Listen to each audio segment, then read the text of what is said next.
The story begins on a dark and stormy night within the confines of an ancient Chinese residence. Rain lashes against the rooftops, forming pools of water on the ground. A group of men, draped in black robes, stands silently in a line. One of them inquires whether anyone else is present, his voice cutting through the steady rhythm of the rainfall. Nearby, a child, drenched and filthy, stands amidst the pouring rain, facing the line of robed men. Their eerie stillness is unsettling, a stark contrast to the storm's chaos. One of the men, his crimson eyes gleaming in the dim light, scrutinizes the boy with intense curiosity. He wonders aloud how it is possible for anyone to be living in the desolate martial academy, a place long abandoned. Addressing the boy with surprising politeness, he refers to him as a young warrior, and courteously requests shelter from the rain for the night. The boy listens intently, studying the strangers with growing intrigue. Their respectful tone surprises him, particularly given his young age. He speculates that they might assume he is a Taoist disciple guarding the abandoned academy. Deciding to respond in kind, he welcomes them and remarks inwardly that they do not seem to be a threat. He tells them that he has only been residing in the academy for a few years and permits them to stay wherever they wish, though he firmly asks them to avoid his pavilion. The men express their gratitude for his generosity. Their leader reiterates the boy's condition, instructing his companions to steer clear of the pavilion while seeking their own shelter. He emphasizes the importance of following this directive, and the group collectively affirms their understanding before dispersing to find refuge elsewhere. As the boy watches them leave, his eyes catch sight of an embroidered word, Tang, stitched onto their robes. He wonders if they might belong to the same clan. Although curiosity about their identity stirs within him, his mind soon shifts to more immediate concerns. The boy retreats to his pavilion, where he begins preparing dinner for the children under his care. The somber atmosphere of the storm gives way to a lighter, more cheerful mood as he becomes animated with joy. He calls out to everyone, his voice brimming with excitement, urging them to come and eat. Opening a large pot, he reveals a small, brown cricket-like insect inside. With a playful tone, he remarks to himself that he was nearly late in feeding them and that the insects must be starving. Moving on, he lifts the lid of another pot, unveiling a large tarantula, a black earth tiger spider, native to Hainan, China. The spider, an impressive specimen with striking black tiger-like stripes, has grown considerably since he first acquired it. Using a pair of chopsticks, he carefully picks up an insect to feed the tarantula. As he watches it devour its meal with enthusiasm, he reflects on how these creatures have sustained him during his difficult times. The spider's eagerness pleases him, and he marvels at how much it has grown, recalling that it was once no larger than a fingernail. Noting that the spider appears satisfied, he moves on to his next task. Opening a nearby drawer, he reveals an orange lizard with white stripes, a bewangling cave gecko, another species native to the region. Its striped body and tail are striking. As he gently feeds the gecko, he reminisces about how difficult it was to acquire such creatures in his past life. Back then, as a streamer with limited resources, such luxuries were unattainable. Now, however, he marvels at the abundance surrounding him. As he feeds the gecko, it suddenly bites his finger. Crying out in pain, he waves his hand frantically to shake it off, but the gecko clings stubbornly. The incident, though minor, triggers a flood of memories. Before inhabiting his current body, the boy recalls, he was a professional biologist and streamer known as Spicy Fabre. With over 1 million subscribers, his content focused on venomous creatures, a niche that brought him both fame and danger. His final live broadcast, he reflects grimly, marked the end of his previous life and the beginning of this one. The boy recalls the events that led to his untimely demise in his past life. In a determined quest to feature the 10 most dangerous vipers on his live stream, he had embarked on a perilous journey to locate the elusive black mamba, renowned for its aggressive behavior and lethal bite. As the stream progressed, he lamented to his viewers that despite his exhaustive efforts, he had failed to find the snake. Feeling defeated, he announced that he would take a break. The viewers, in a lighthearted manner, joked about the possibility of the snake being in his home. To his horror, their jest turned into reality when he discovered the black mamba coiled atop his refrigerator. Before he could react to the shocking sight, the snake struck him with a deadly bite. The venom acted instantly, claiming his life in the middle of the live broadcast. As he recalls this moment, the boy pouts, reflecting bitterly on the irony of dying at the hands of the very creature he had tirelessly sought. His musings are interrupted by a knock at the pavilion door. An elderly man dressed in a black robe stands there, expressing gratitude for the boy's earlier kindness and inviting him to share their meal, which features freshly caught deer. The boy's face lights up at the prospect of eating proper meat for a change, a luxury compared to his usual diet of snakes and lizards.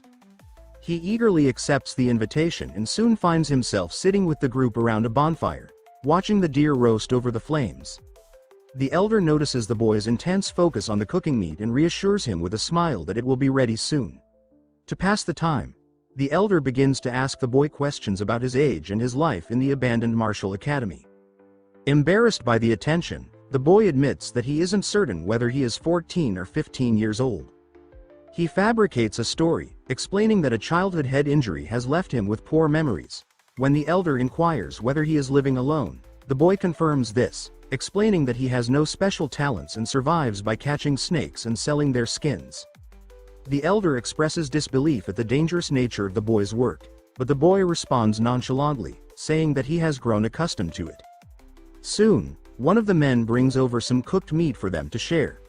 The elder comments that the young warrior must be very hungry, and the boy gratefully thanks him, admitting that it has been a long time since he last had a proper meal. As he takes his first bite, a look of pure joy spreads across his face.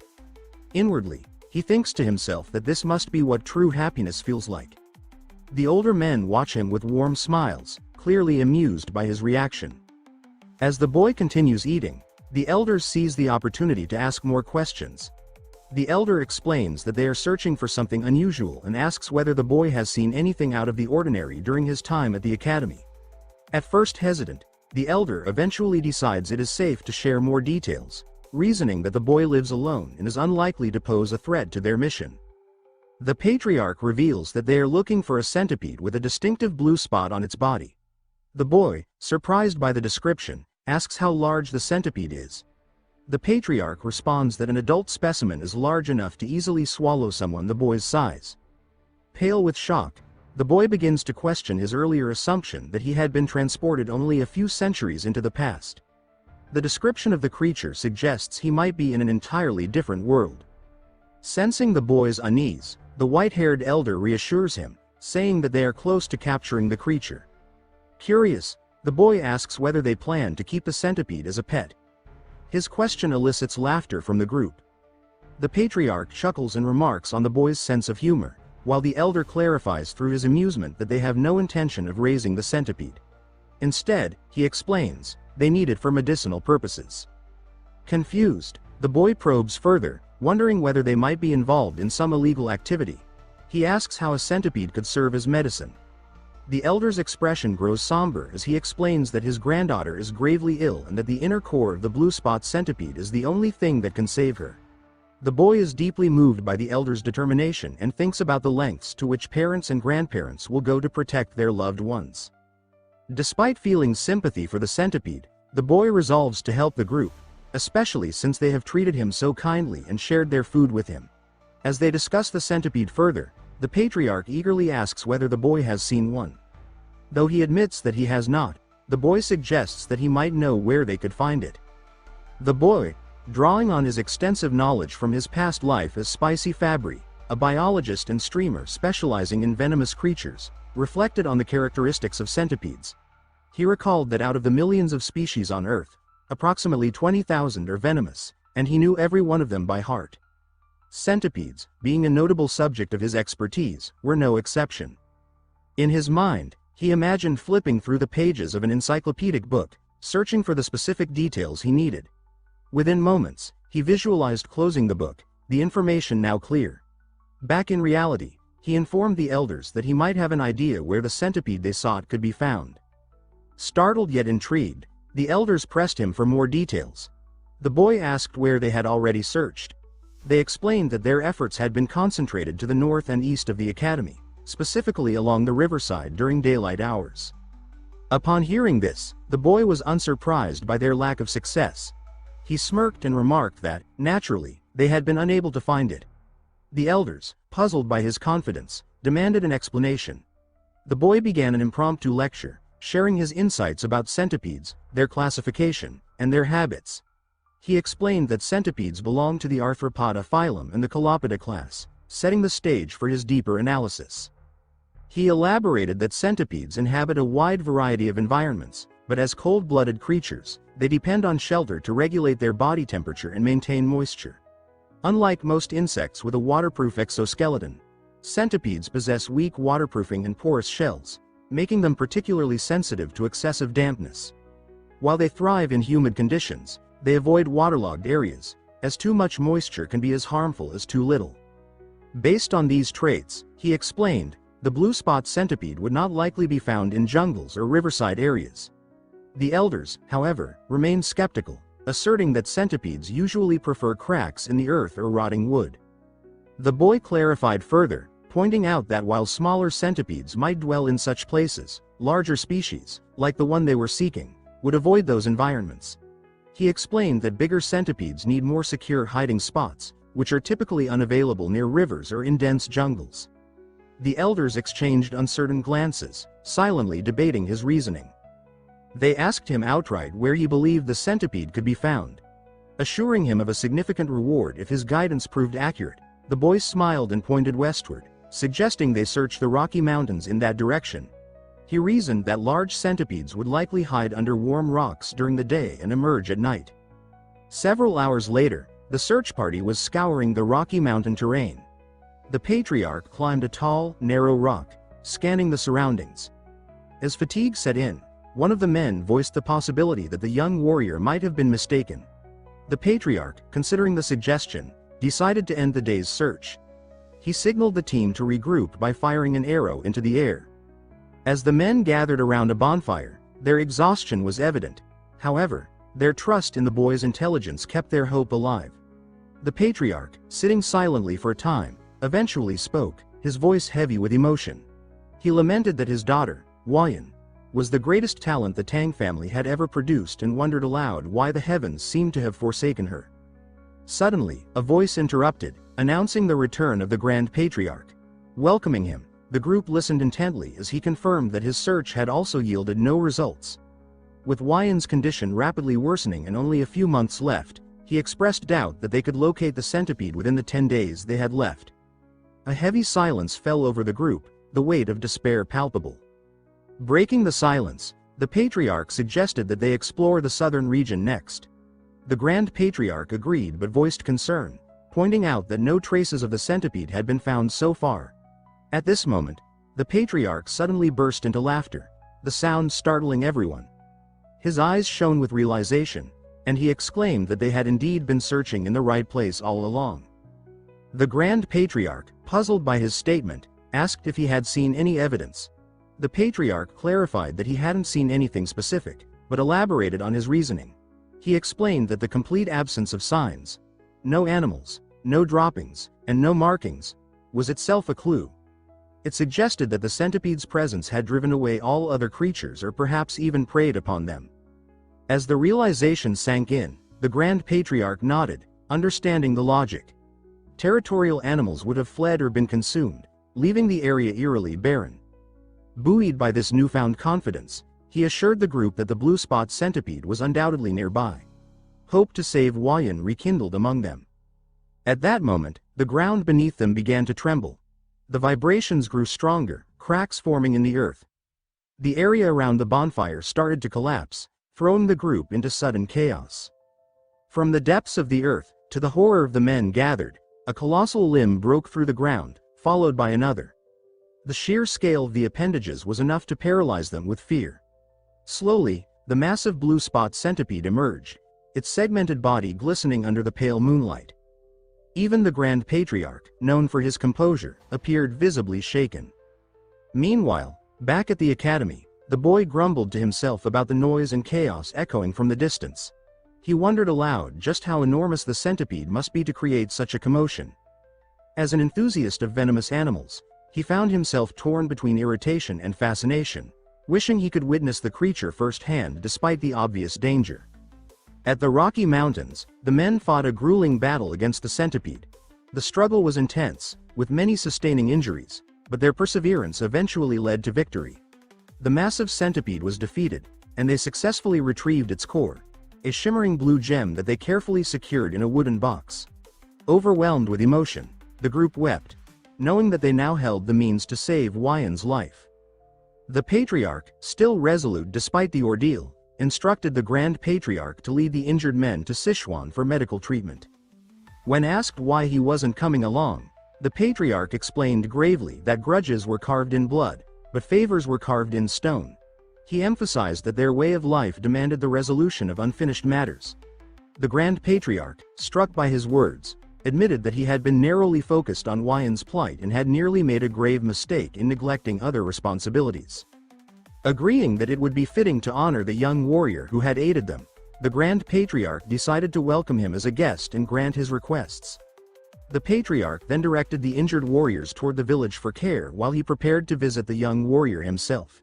He reasoned that the boy might also be curious about the events surrounding the centipede. Elsewhere, the young warrior was in a peculiar situation of his own. He found himself the unexpected guardian of 3 tiny, yellow, Pokemon-like creatures. Blue spot centipedes in their juvenile form. These caterpillar-like creatures were undeniably adorable, especially as they affectionately rubbed against his face. Looking over at the pot where they had hatched, a vivid memory flashed through his mind. He recalled bringing the eggs home and carefully cleaning them before placing them on his nightstand. By the time he awoke, all 3 eggs had hatched. One centipede even perched happily on his head. While he had anticipated the hatching, he had not expected it to occur so quickly. The boy had attempted to remove the creatures from his shoulders, but they clung to him stubbornly, treating him as their parent. A flashback revealed how he had stumbled upon the eggs the previous night. Driven by curiosity about the massive centipede, he had ventured into its lair despite the risks. Frustrated during the search, he had accidentally kicked an insect and lost his balance, dropping his torch. Thankfully, the eggs he had collected remained intact.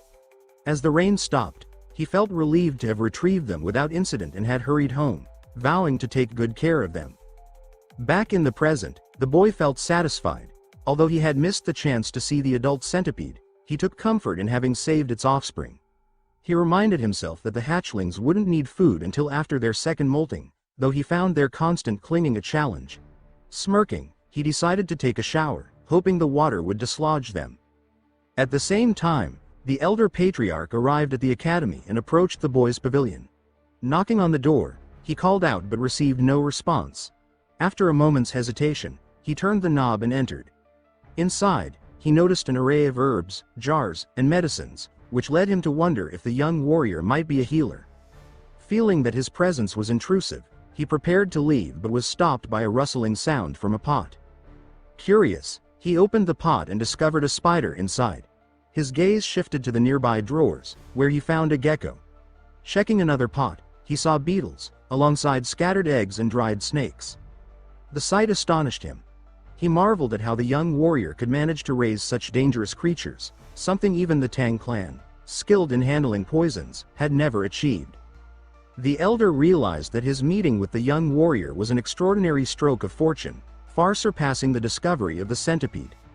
As the boy appeared and greeted him, the elder noticed the concern in his eyes for the bandaged arm.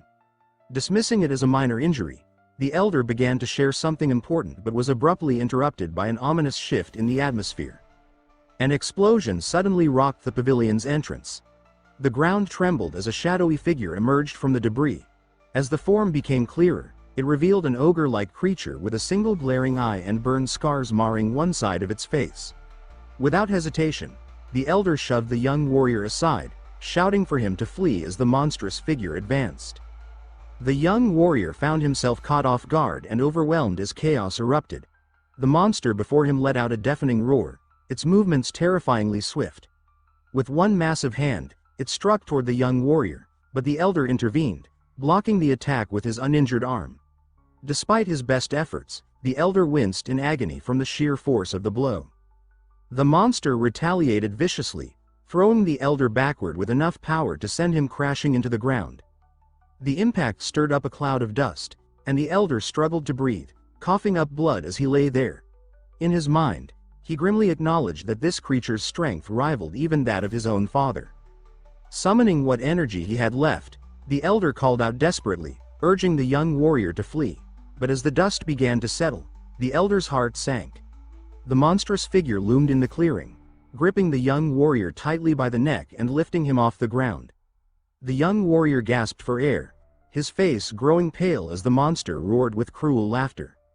Mocking his captive, the creature remarked that it had heard rumors of Tang clan members arriving in Hainan.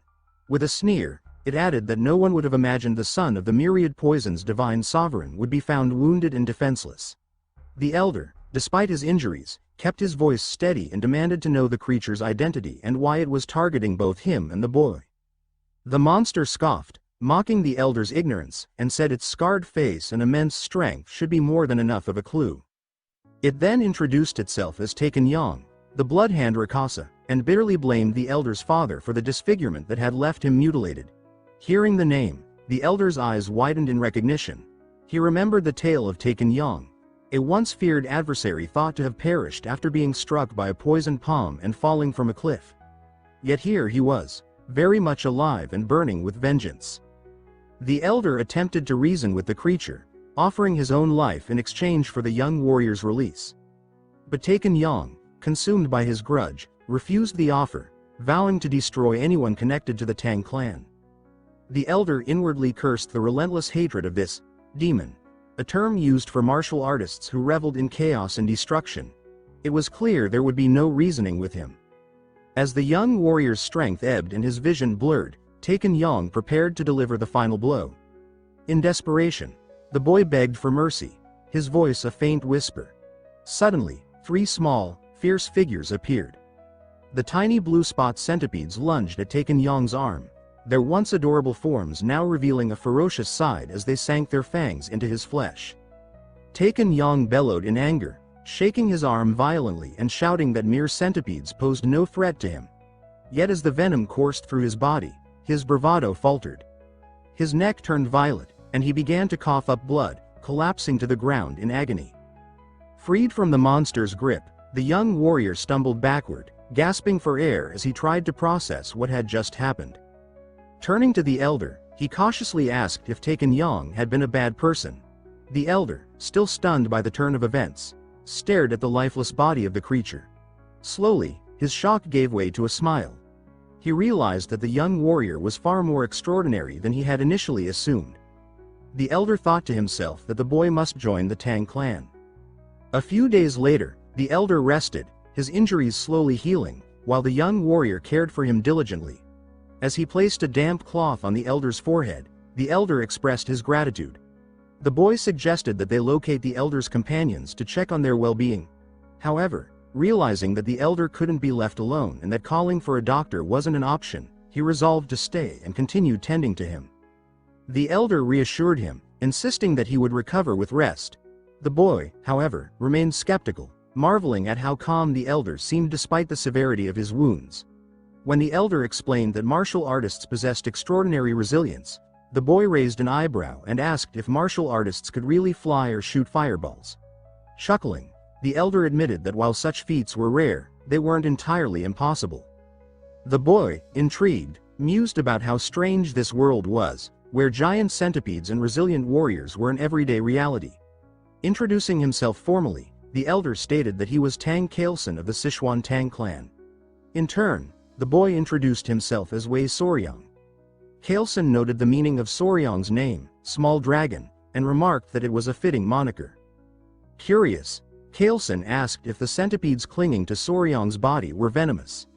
Soryang casually stroked one of the centipede's bellies and confirmed that they were indeed blue spot centipedes. The revelation startled Kailson, who leapt from the bed in shock.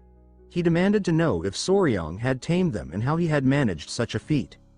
Soryang smiled modestly and replied that it was a long story. At Kailson's insistence, he recounted the tale of how he had raised the centipedes from eggs. By the end of the story, Kailson was left incredulous and asked for confirmation once more. Soryang proudly affirmed that he had predicted the eggs hatching with precision and raised the creatures himself. Still processing this, Kailson watched as Soryang pulled out 2 lizards from a drawer. Soryang enthusiastically described them, pointing out that one had a brown body with yellow and white stripes, while the other, a product of selective breeding, had a plain brown body and a white tail. Kailson asked if Soryang had intentionally bred the lizards for their coloration. Blushing slightly, Soryang admitted that he had done so simply because he found the pattern beautiful. Kailson then gathered his thoughts and asked if it would be possible to breed the most venomous creatures to produce even deadlier ones. Soryang, surprised by the question, hesitated before responding thoughtfully. He explained that it was theoretically feasible if they could determine which creatures had the most potent venom. Intrigued by the idea, Soryang began to consider the possibilities. His scientific curiosity piqued. Kailson's sudden excitement caught Soryang off guard.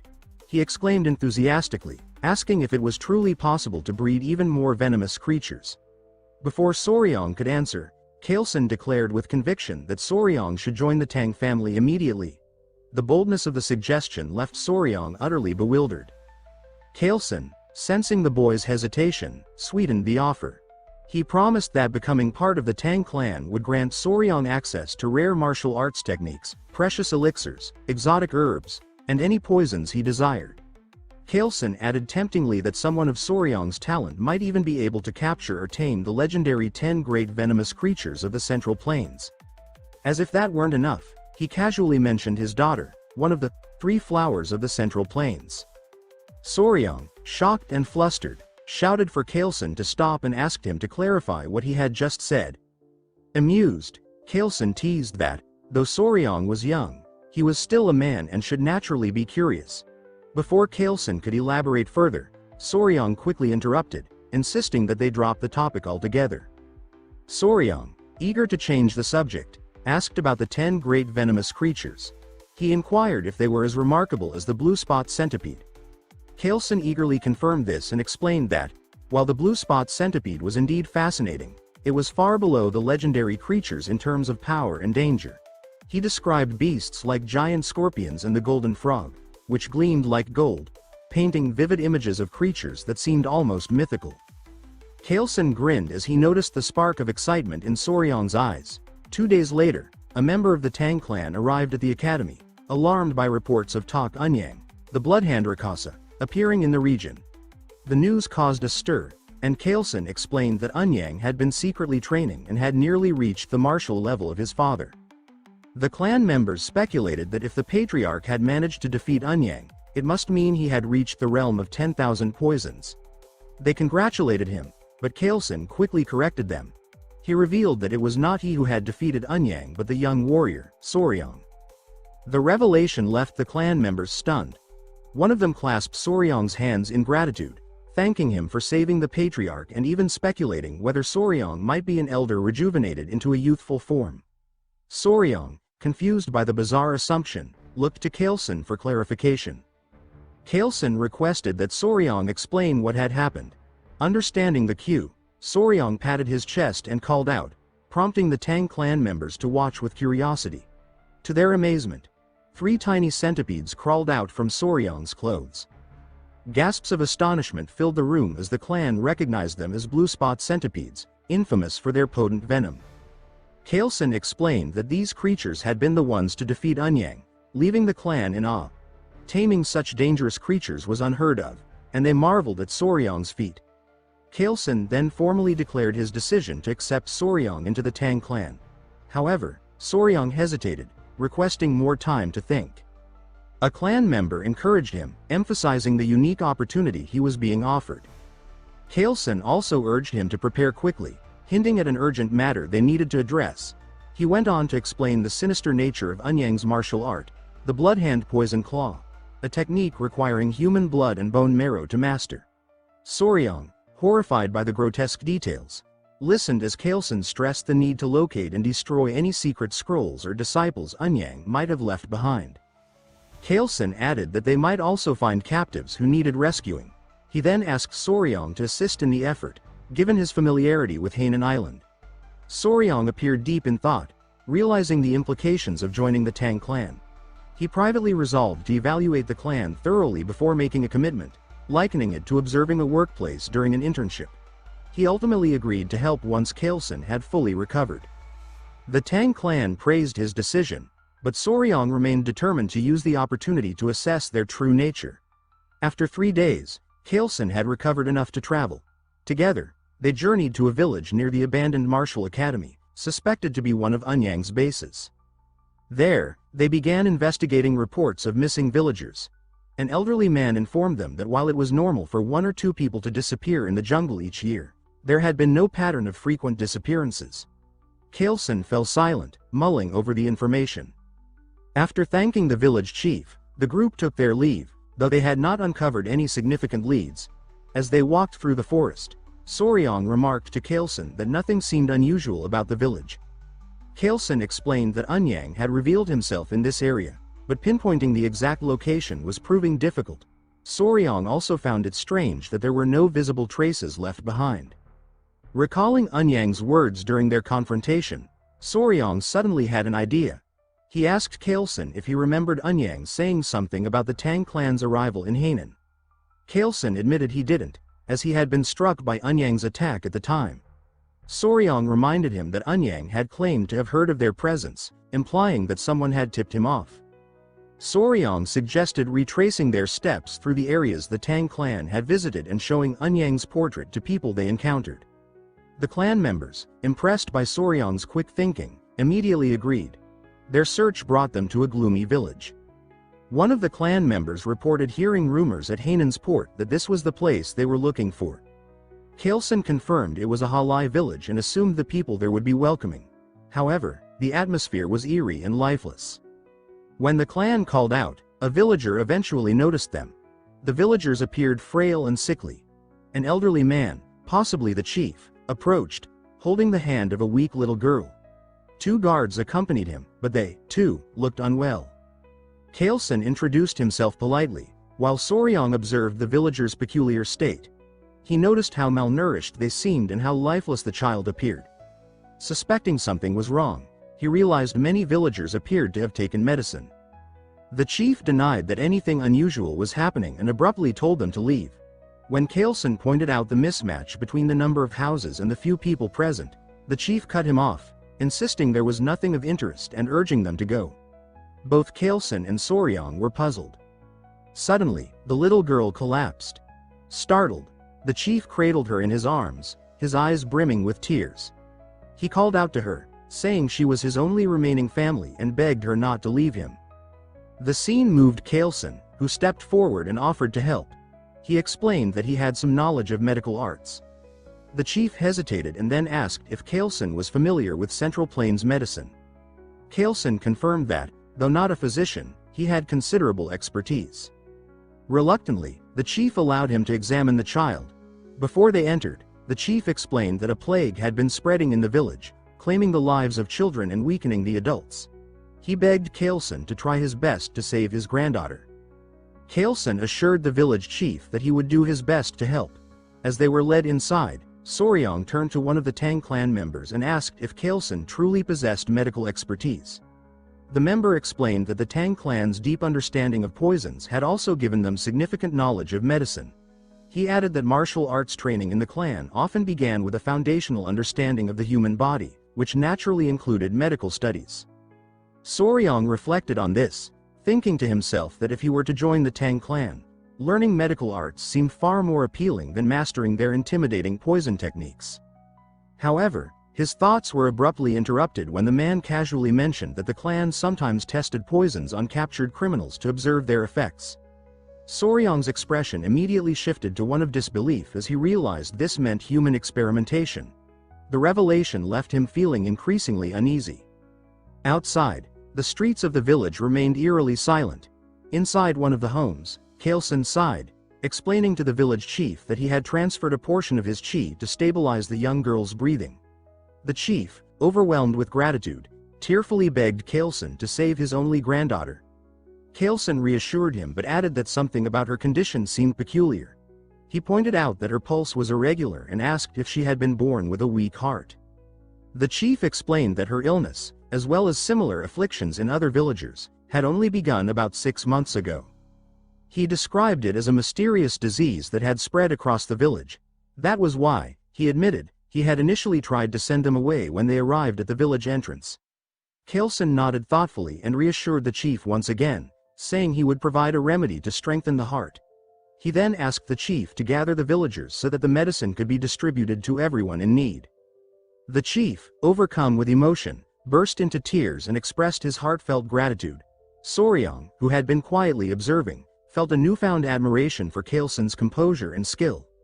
Later that night, as Kalesen walked with Gu Pai, a fellow Tang clan member, Pai acknowledged the effort Kalesen had put into helping the villagers. Kalesen thanked him before Pai inquired about the symptoms he had observed in the sick. Kalesen described them as unusual, listing lethargy, swollen eyes, mild fever, and irregular pulses, with the most severe cases involving heart issues. As their conversation continued, Kalesen asked about Soryang's whereabouts. Pai replied that Soryang, likely exhausted from helping despite his lack of martial arts training, had gone to bed early. Kalesen agreed that it was understandable and decided to check on him before retiring for the night. Pai offered to lead the way. When they entered Soryang's room, they found him sleeping soundly on the bed, with the 3 centipedes resting peacefully in a basket nearby. Kalesen stood in the doorway for a moment before suddenly stepping inside. Without hesitation, he raised his hand and slapped Soryang on the cheek. Soryang jolted awake, clutching his stinging face in confusion and pain. He demanded to know why Kalesen had hit him. With a serious expression, Kalesen apologized, explaining that there had been a bug on Soryang's face and that he had acted quickly to remove it. Still skeptical, Soryang listened as Kalesen elaborated further. Kalesen claimed he had come to check on Soryang before going to bed and noticed the bug. Given the region's prevalence of venomous insects, he said he had reacted swiftly to prevent any potential harm. To emphasize his point, Kalesen showed Soryang the culprit, a large, unsettling insect he had swatted. Soryang, startled by the sight of the bug, stared at it for a moment before piecing something together. He turned to Kalesen and asked if all the patients shared one common symptom: arrhythmia. Kalesen confirmed this, saying it was present in every severe case. Soryang's eyes widened as realization dawned on him. Pointing at the bug, he declared it the source of the mysterious illness plaguing the village. He identified the insect as a kissing bug, a member of the Regiviidae family. These insects, he explained, feed on blood and often bite near the eyes or lips. Their bites are so discreet that they can draw blood more quietly than a mosquito. Known as vampire or assassin bugs, they are not venomous but carry harmful parasites in their stomachs.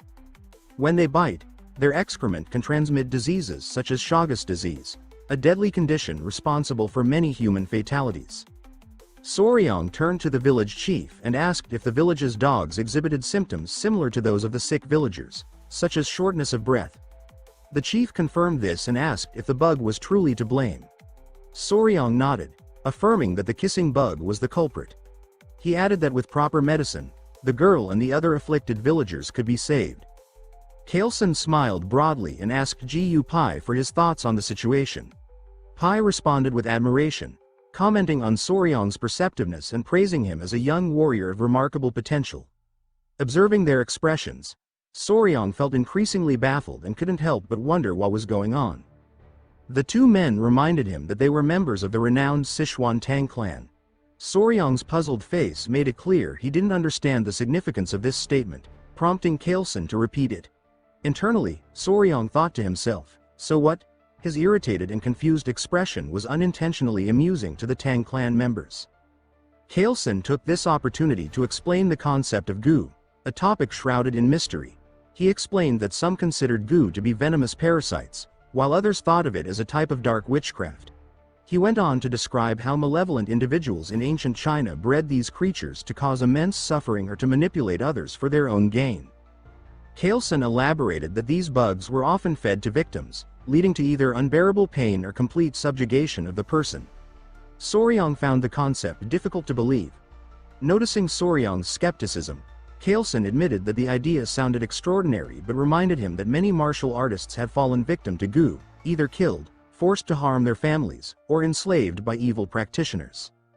Because of the threat goo posed, efforts to develop effective antidotes had been relentless. These remedies, Kalesen said, could either expel the parasites from the body or destroy them entirely. As Soryang listened, the gravity of the situation began to sink in. He realized how serious and dangerous such practices were. Kalesen then posed a rhetorical question: asking who could possibly have succeeded in creating such cures. With pride, he declared that it was none other than the famed Sichuan Tang Clan. He revealed that their clan had developed something capable of dissolving even a fist-sized roundworm inside a human body, making dealing with a small bug a trivial matter. He then introduced the curse-melting orb, a powerful medicine designed to neutralize goo and other toxins. He added that even a small dose of the orb was enough to cure severe infestations. Soryang expressed mild amusement outwardly, though he couldn't help but reflect on how grandiose the name sounded for what was essentially an anti-parasitic drug. Reassured by this solution, they informed the village chief that his granddaughter could be saved. Before long, the villagers began recovering, starting with the young girl. The chief's relief was palpable, and the villagers' warm hospitality toward the Tang clan members became an unexpected but welcome reward. True to their reputation, the villagers exhibited an optimistic and cheerful demeanor as their health returned. Kailson acknowledged that the situation would have been far more difficult without Soryang's insight in identifying the source of the illness. He humbly redirected the villagers' gratitude toward Soryang, praising him as the true savior of the village. Despite the Tang clan's medicine being the key to their recovery, Kailson insisted on giving all the credit to Soryang. Watching the villagers thank him brought Kailson immense satisfaction, almost as though he were being celebrated himself. Soryang, deeply moved by the gesture, felt a rare sense of pride. The villagers rejoiced, even lifting Soryang into the air and tossing him up repeatedly in celebration. Later that evening, the village chief approached Kailson privately to revisit their earlier conversation at the entrance. When Kailson asked what it was about, the chief brought up the villages where people had mysteriously gone missing.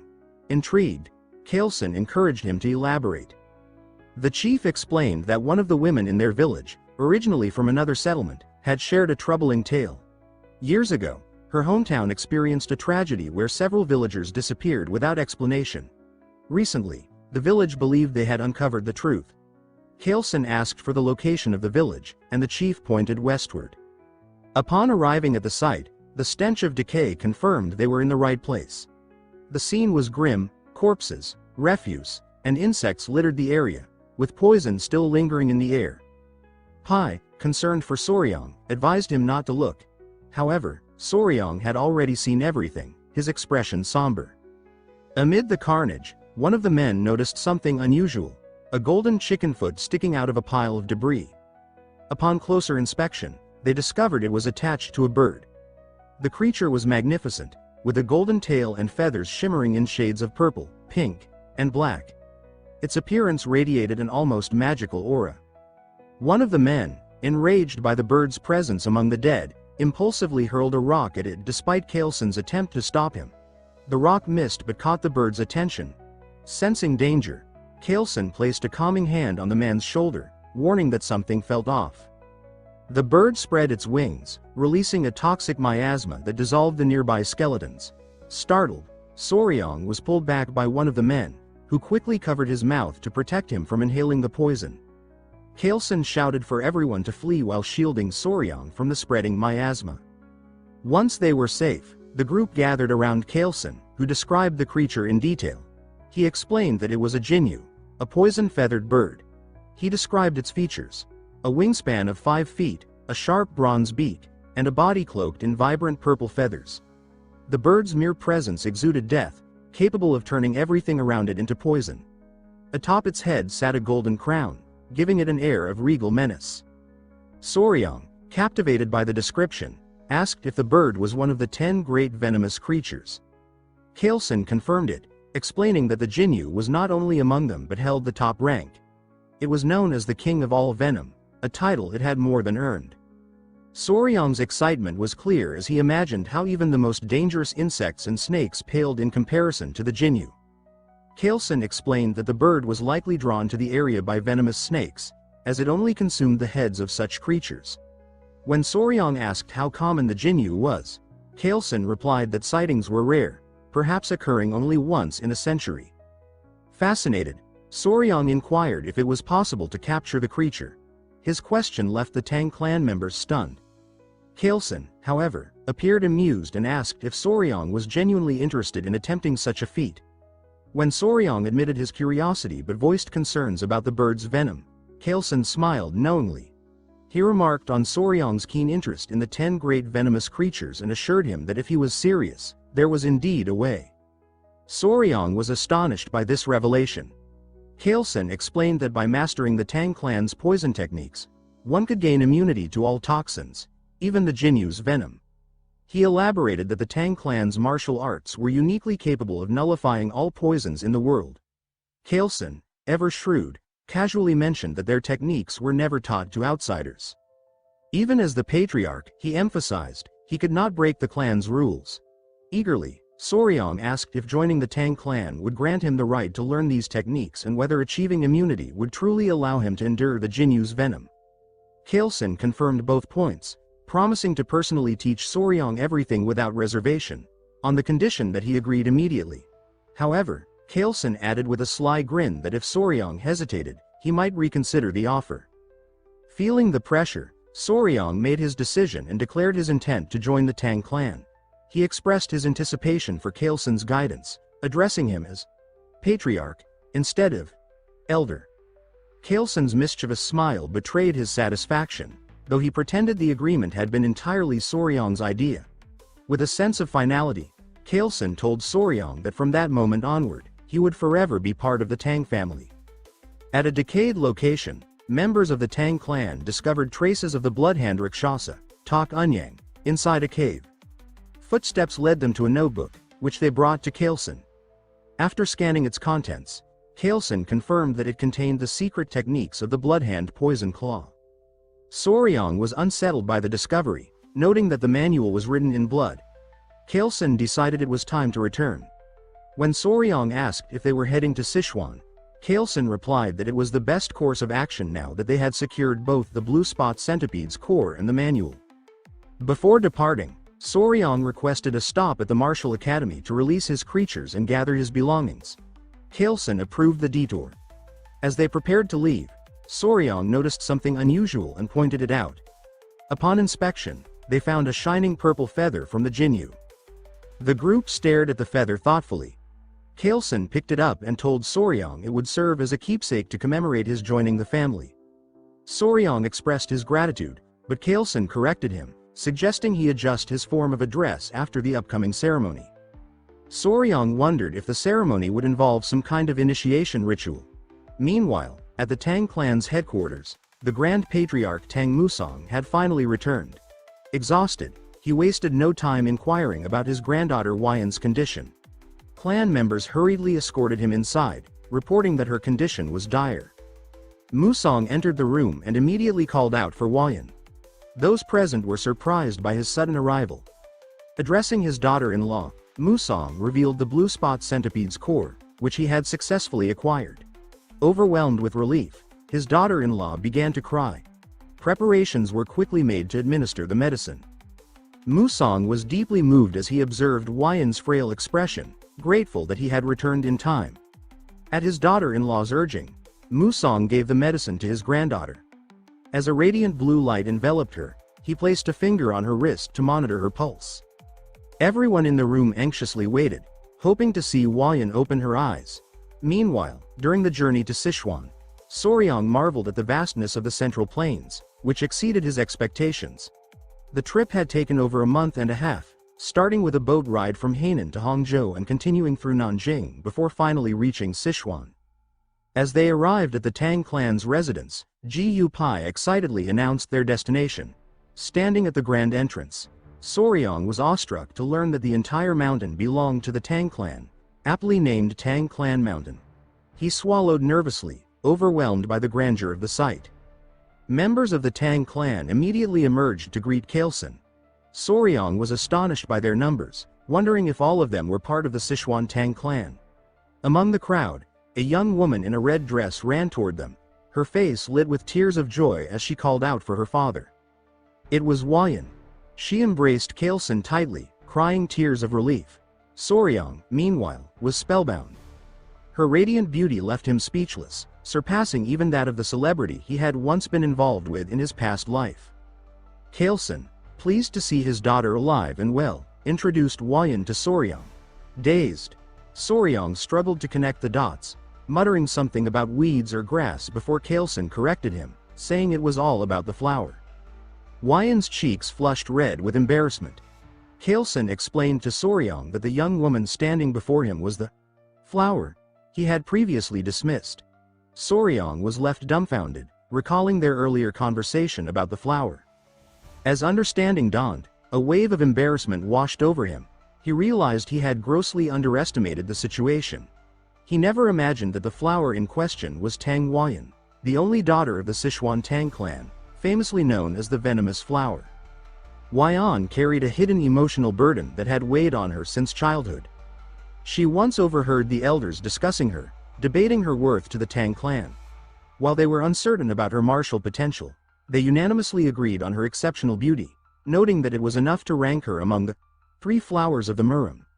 The conversation shifted to finding her a suitable husband, and one elder mentioned suggesting the patriarch take a second wife. However, the patriarch had declined, leaving the elder baffled. Hearing this, Wai'an resolved to prove herself not just through her beauty but through her contributions to the clan. She vowed to excel in martial arts, determined to show that even as a woman, she could bring great value to the Tang family. Her ambition, however, led her down a perilous path. Impatience caused her to deviate from her training, and the result was the creation of an internal heart demon that disrupted her progress. When Wai'an awoke from her ordeal, she found her mother, the Grand Patriarch, and 2 other elders surrounding her bed. Her mother appeared visibly relieved, her tension melting away. Tears streamed down Wai'an's face as she apologized, lamenting that she had failed her family and lost all her inner chi to her grandfather. The Grand Patriarch, in his characteristic bluntness, called her a brat and told her to stop crying. He reminded her of how far she had come to master 100 poisons, urging her to cheer up. Wai'an, still confused, noticed her glowing aura and asked for clarification. The Grand Patriarch revealed that a mysterious young warrior had not only saved her life but had also transferred the inner chi of 1,000 poisons into her body, far surpassing the level she had previously attained. In the present, Wai'an asked a pointed question about weeds, leaving Soryang utterly embarrassed. His earlier offhand comment comparing her to weeds resurfaced in his mind, and he silently berated himself for his thoughtlessness. Trying to smooth over the awkwardness, he joked that the patriarch must have taken the comment too seriously. Regaining his composure, Soryang greeted Wai'an formally, expressing his relief at seeing her in good health. Wai'an introduced herself as Tang Wai'an, also known as the venomous flower. She expressed her gratitude and promised never to forget the life-saving favor he had done for her. Soryang, captivated by her beauty, struggled to keep his thoughts coherent. Kaleson interrupted the moment by asking Soryang what he thought of his daughter. To Soryang's surprise, he heard Kaleson's voice in his head, realizing it was some form of sound transmission. Kaleson teased him, suggesting that Wai'an was stunning and hinting at the possibility of the 2 growing closer. Later, Soryang found himself soaking in a large bath, feeling drained from the day's events. Nearby, his 3 centipedes rested peacefully in a basket. One of them stirred and appeared to smile at him, its behavior surprisingly expressive. Despite their intimidating appearance, the creatures seemed to understand Soryang when he warned them about the hot water, staying in the bucket as he suggested. Amused, Soryang recalled Pai's comment that centipedes were spiritual creatures. He made a mental note to learn more about them later. However, Kaleson's earlier remarks about Wai'an lingered in his mind, leaving him restless. At another pavilion, the family gathered around a large table, the Grand Patriarch, the Patriarch, his wife, and Wai'an. Kaleson announced his decision to assign Soryang the East Wing Room, a space traditionally reserved for couples in Chinese residences. The Grand Patriarch questioned whether Soryang was truly that talented. Kaleson affirmed this, explaining that Soryang's abilities extended far beyond chance encounters.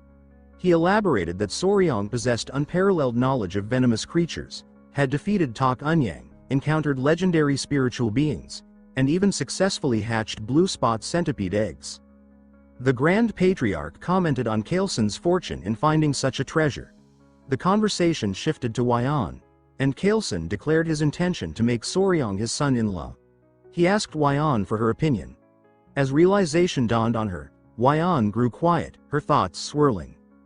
Wai'an knew that with the 1,000 poisons constitution now coursing through her, she could bring unparalleled value to the clan.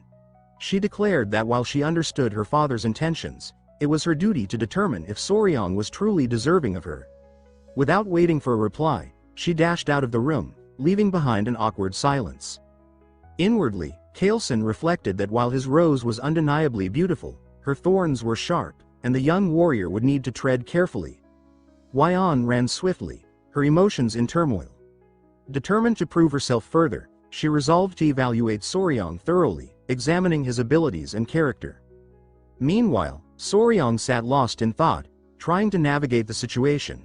Half-jokingly, he asked his centipedes for advice, referring to them as his kids. Suddenly, Wyon appeared before him, stunning him completely with her presence. She was breathtaking, and Soryang froze in place. Wyon quickly apologized, explaining that she was in a hurry and asking for his hand. Blushing, Soryang hesitantly extended his hand, feeling as though he were a loyal pet offering a paw. Trying to lighten the tension, he suggested that such gestures were best reserved for after they grew closer, hinting at proper social order. Wyon froze momentarily before realizing his misunderstanding. Her face turned beet red as she corrected him, insisting that she had no such intentions. Realizing his mistake, Soryang felt a wave of embarrassment.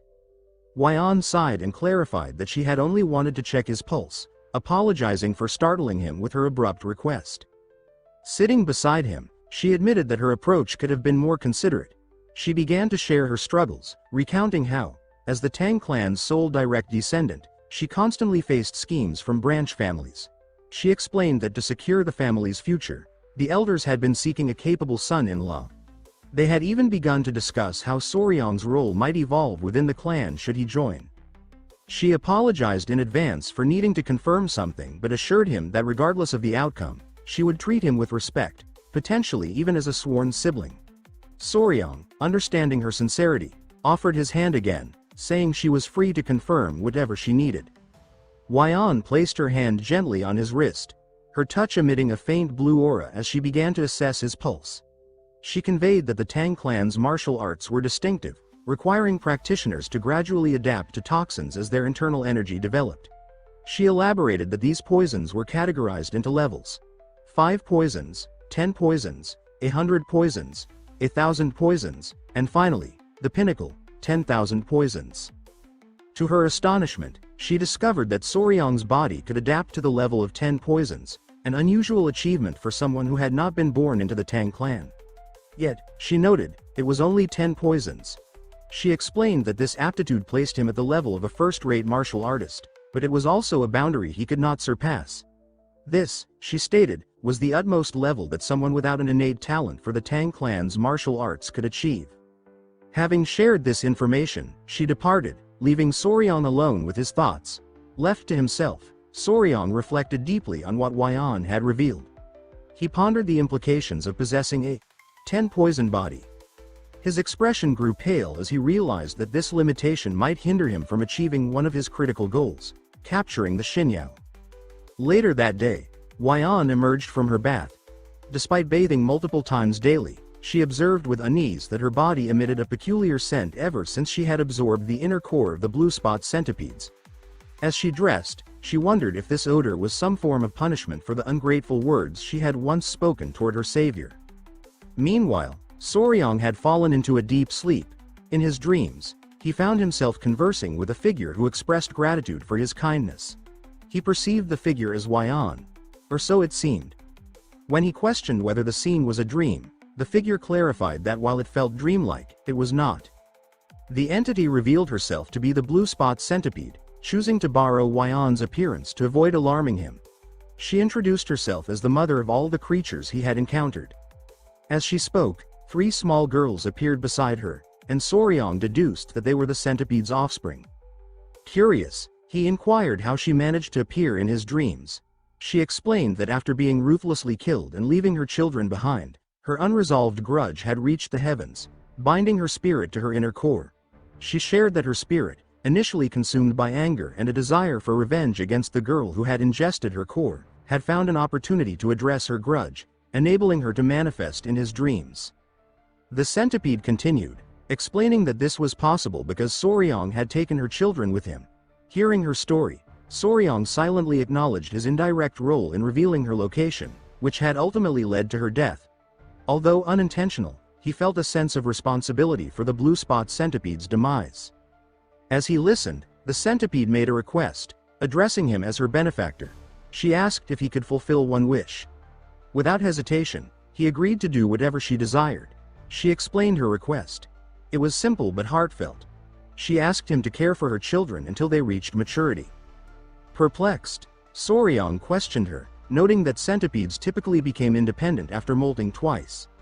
She clarified that while this was true for ordinary centipedes, her species was exceptional. Her offspring, she explained, required the flow of qi from their mother's inner core until they molted twice. Only then would they be able to sustain themselves by absorbing the qi of other beings. This revelation prompted Soryang to ask whether the children needed to remain with Wyan, as she had consumed the inner core. The centipede mother disclosed the circumstances with a hint of regret.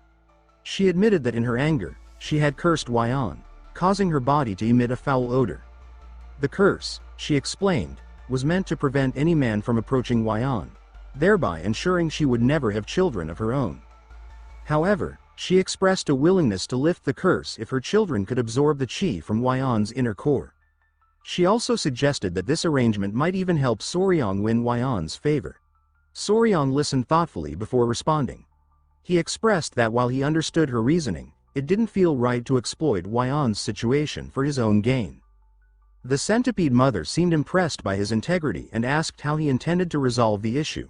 She reminded him that Wyan valued strength in a partner and hinted at the challenge of obtaining the inner cores of the 10 great venomous creatures to aid him.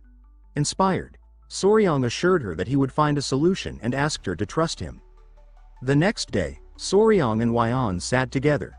Wyan had come to understand that the strange smell emanating from her body was due to the blue spot centipede's inner core.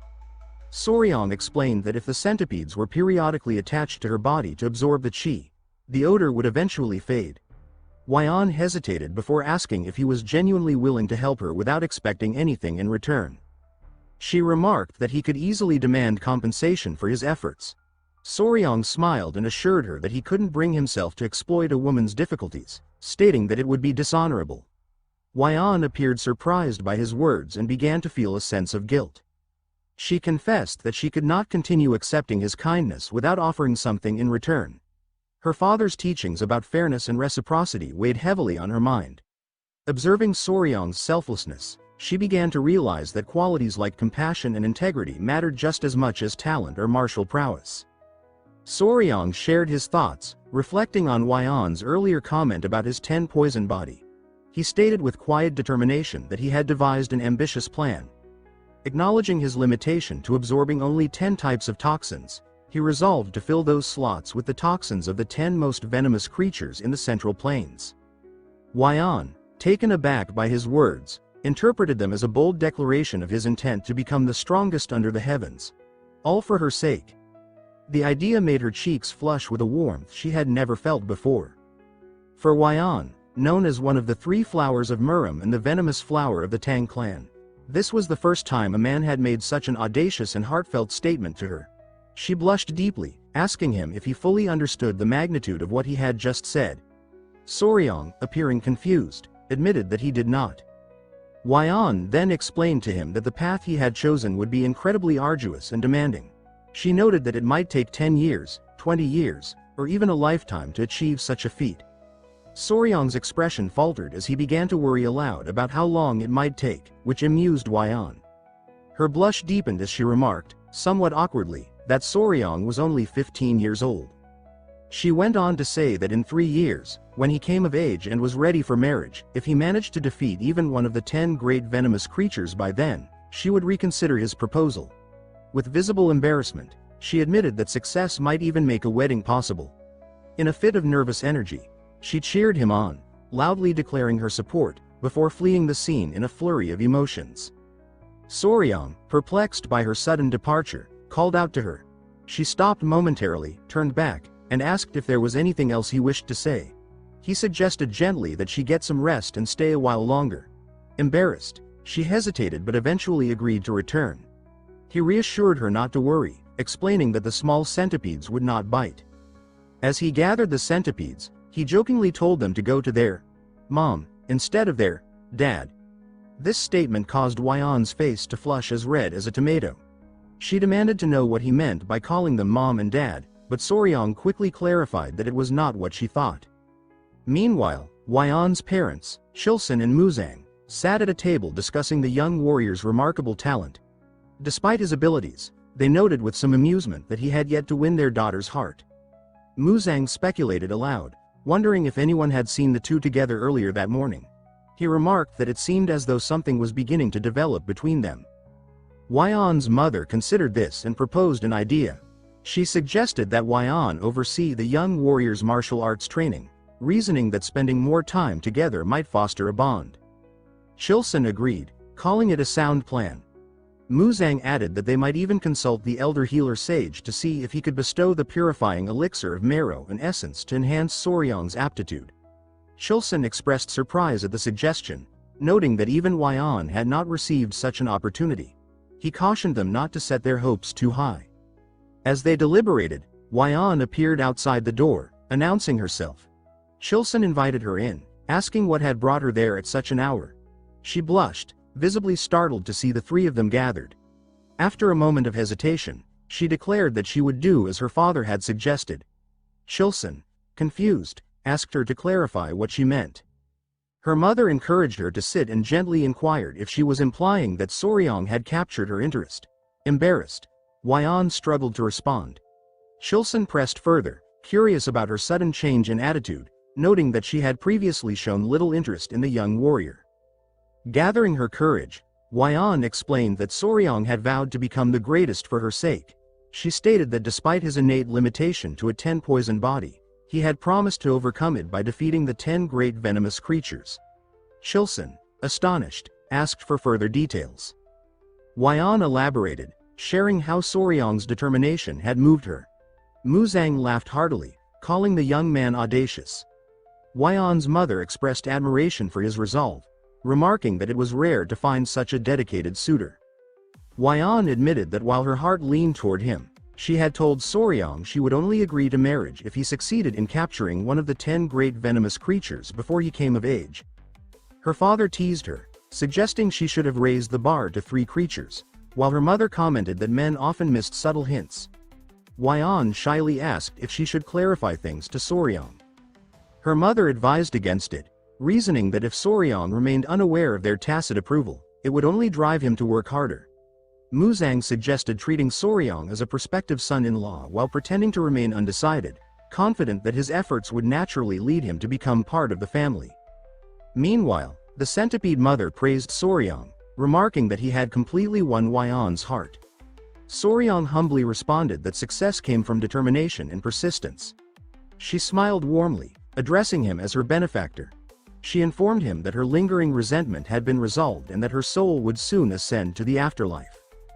Before departing, she offered to grant him one last request. Soryang paused to think, then asked if he could see her true form.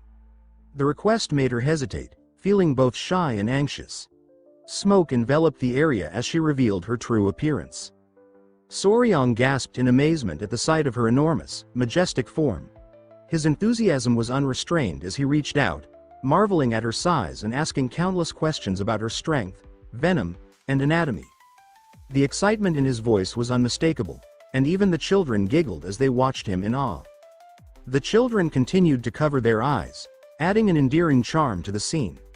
The centipede mother felt a mix of embarrassment and amusement at Soryang's boundless enthusiasm. His fascination was evident, especially when he insisted on touching her fangs despite her repeated warnings about their danger. She found herself questioning whether her daughters would truly be safe with someone like Soryang, whose energy seemed both unusual and unpredictable.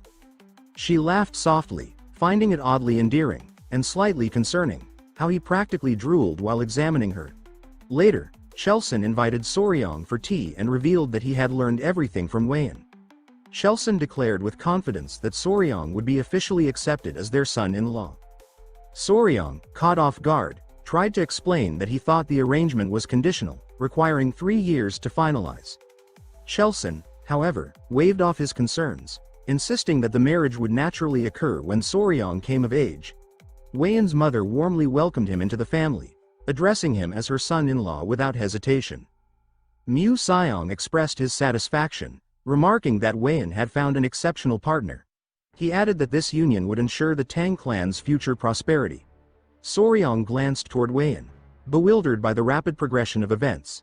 Despite his confusion, he decided to play along and politely responded that he looked forward to their guidance. When Mu Xiong suggested they get started immediately, Soryong grew curious. Chelson elaborated that before Soryong could begin learning the Tang clan's poison arts, he must first experience the Hall of 10,000 Poisons. With a sly grin, Chelson assured him that it would be an unforgettable experience. The family escorted Soryong to the hall, a sacred place within the Tang clan. Soryong's excitement grew as he imagined the treasures of poisons awaiting him. However, as they walked, his attention drifted to Weiyan.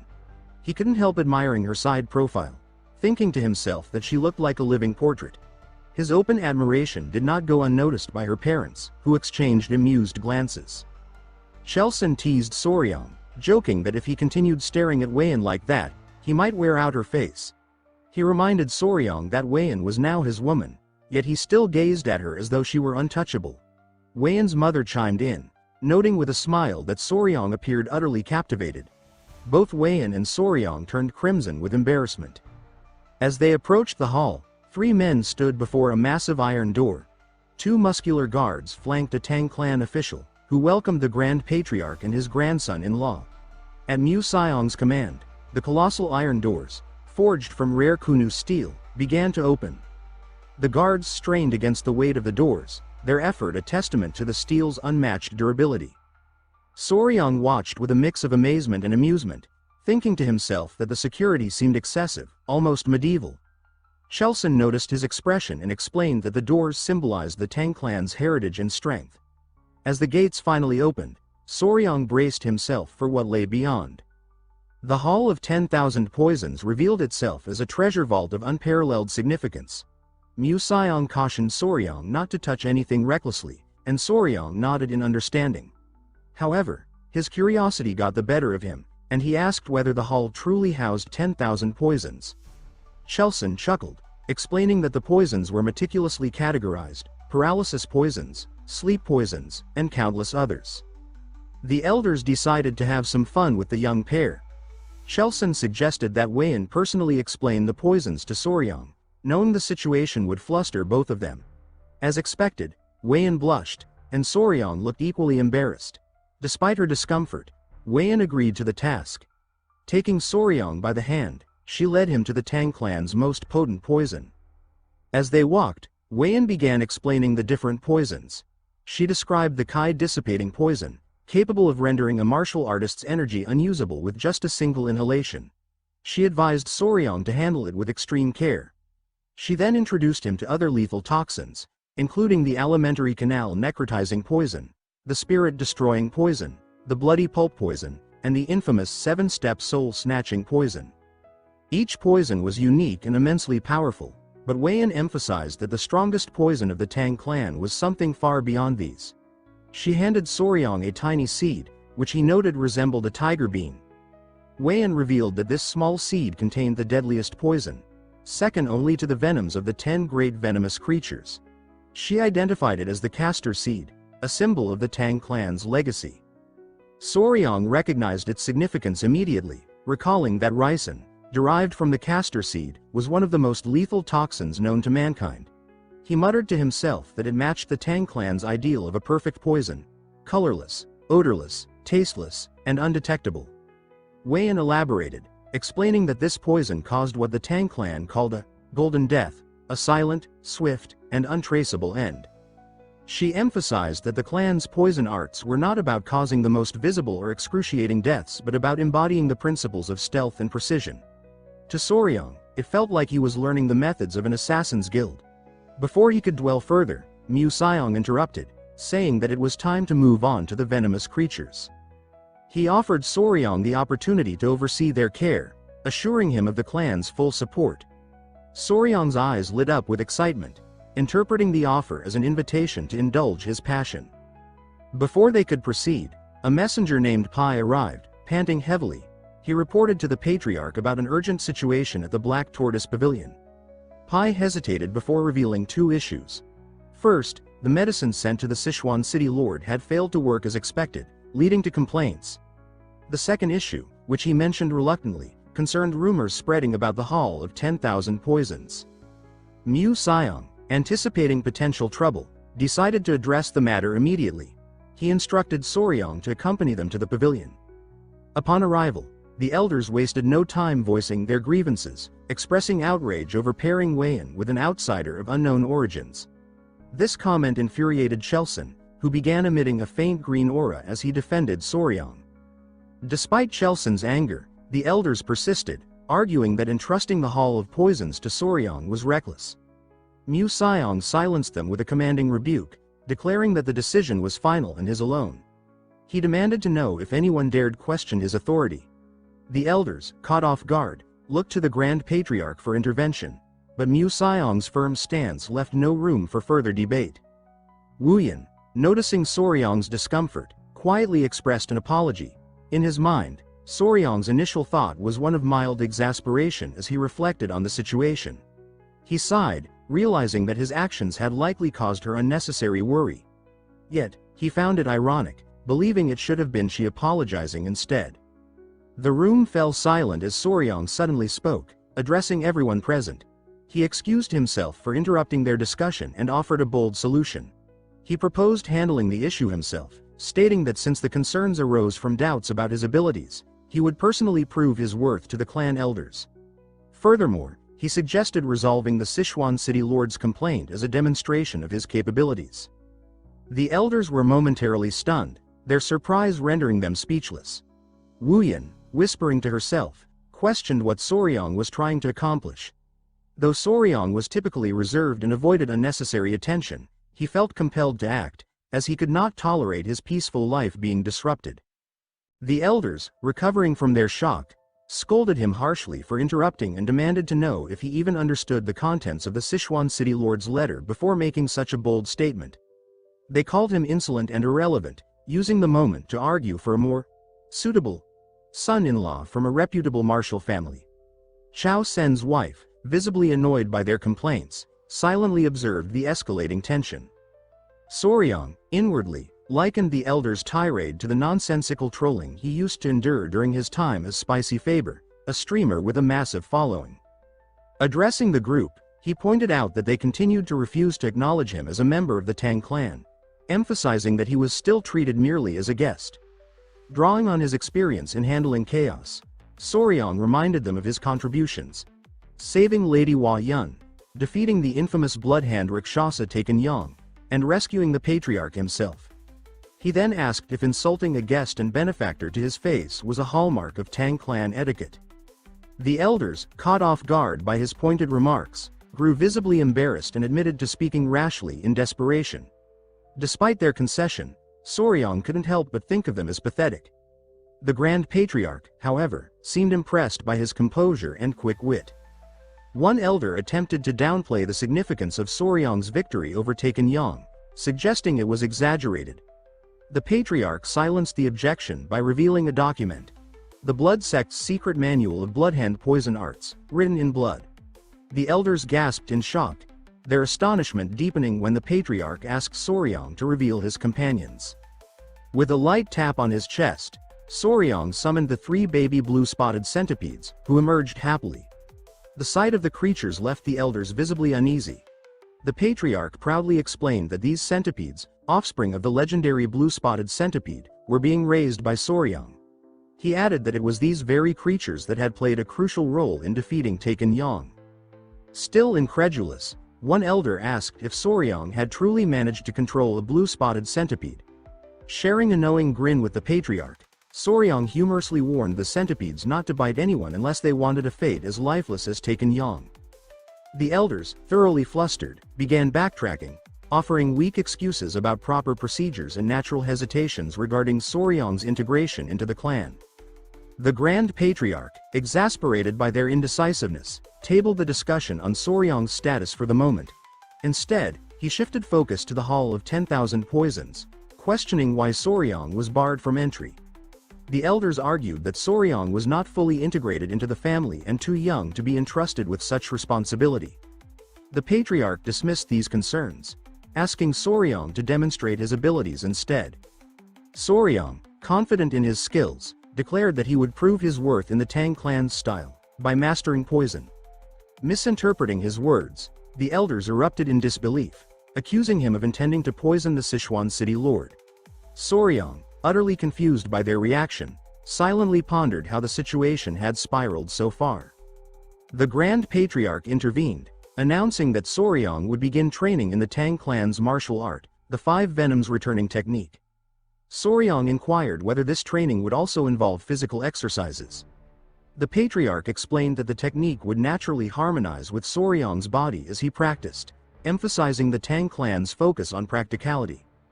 Soryang then unveiled an array of weapons, including arrows, daggers, shuriken, and more.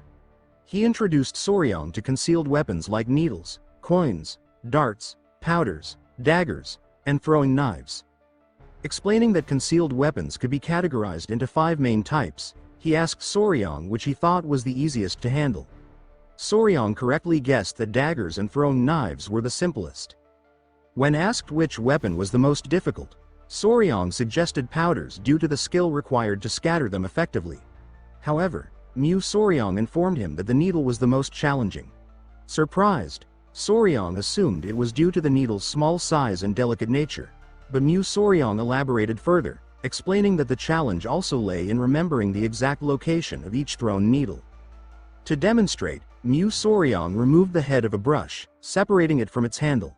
With a quick motion, the brush's bristles floated into the air, transforming into needles that rained down and embedded themselves in the ground. Soryang watched in awe as the bristles behaved like actual needles. Soryang revealed that this technique was called sky-obscuring flower rain, a secret art of the Tang Clan where hundreds or thousands of needles fell like flower petals. Soryang, captivated by the display, realized the depth and precision required for mastery in the Tang Clan's poison arts.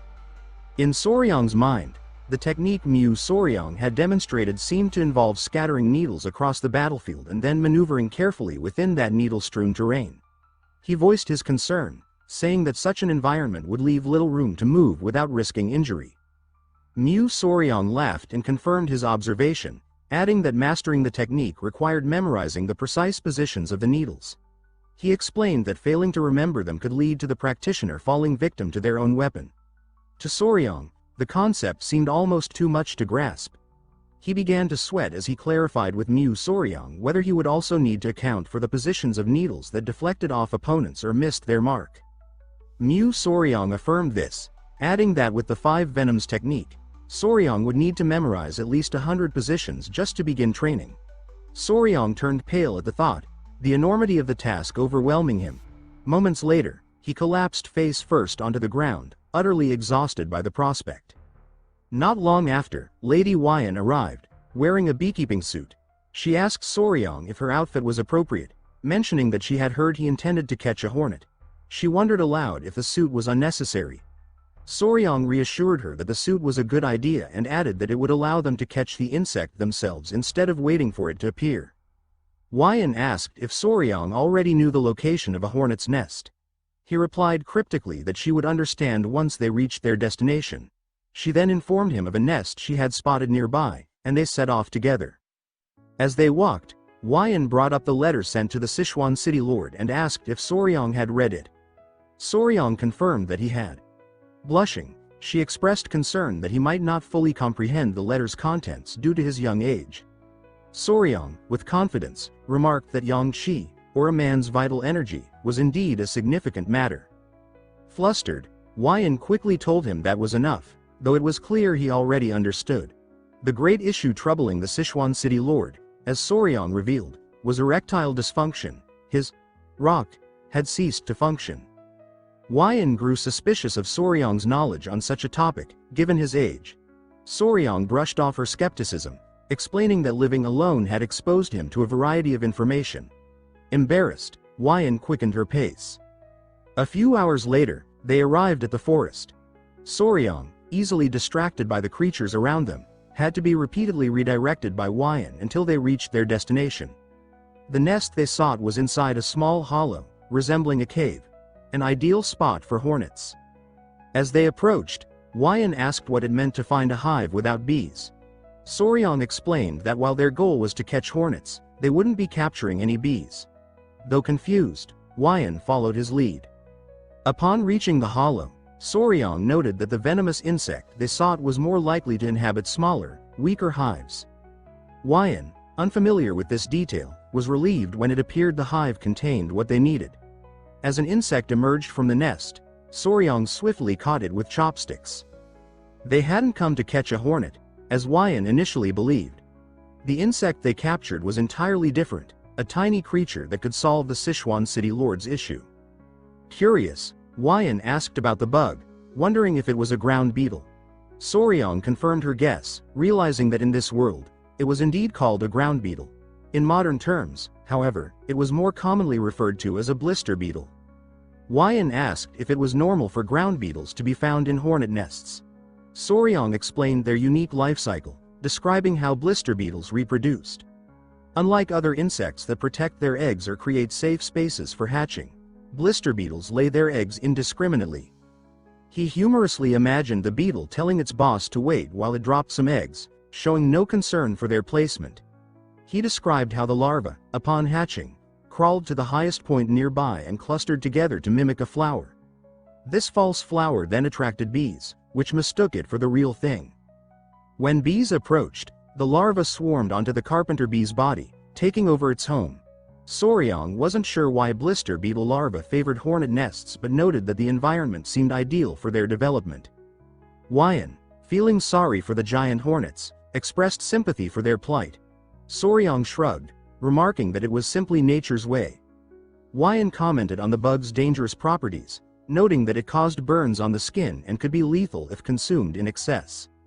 Soryang confirmed her observations, explaining that the orange liquid released by blister beetles contained cantharidin, a toxic substance that caused blisters upon contact with skin. He added that it also had the peculiar effect of immediately raising a man's vitality. Embarrassed, Huayan quickly told him to stop explaining. She urged him to return to the Hall of 10,000 Poisons, but Soryang insisted on catching a few more beetles. Once back at the hall, Soryang began instructing the warriors on how to prepare the medicine. He emphasized that the beetles needed to be dried and ground into powder, with only 1/10 of a mo used per dose. He clarified that 1 mo equaled 3.75 milligrams and that consuming more than 3 mo per guan of body weight could be fatal. He carefully instructed them to use only 1/10 of a mo, about the amount in 10 drops of liquid. A warrior, removing his mask, remarked on Soryang's meticulous explanations, praising his unexpected skill in mathematics. The warrior assured him that they would prepare the medicine successfully.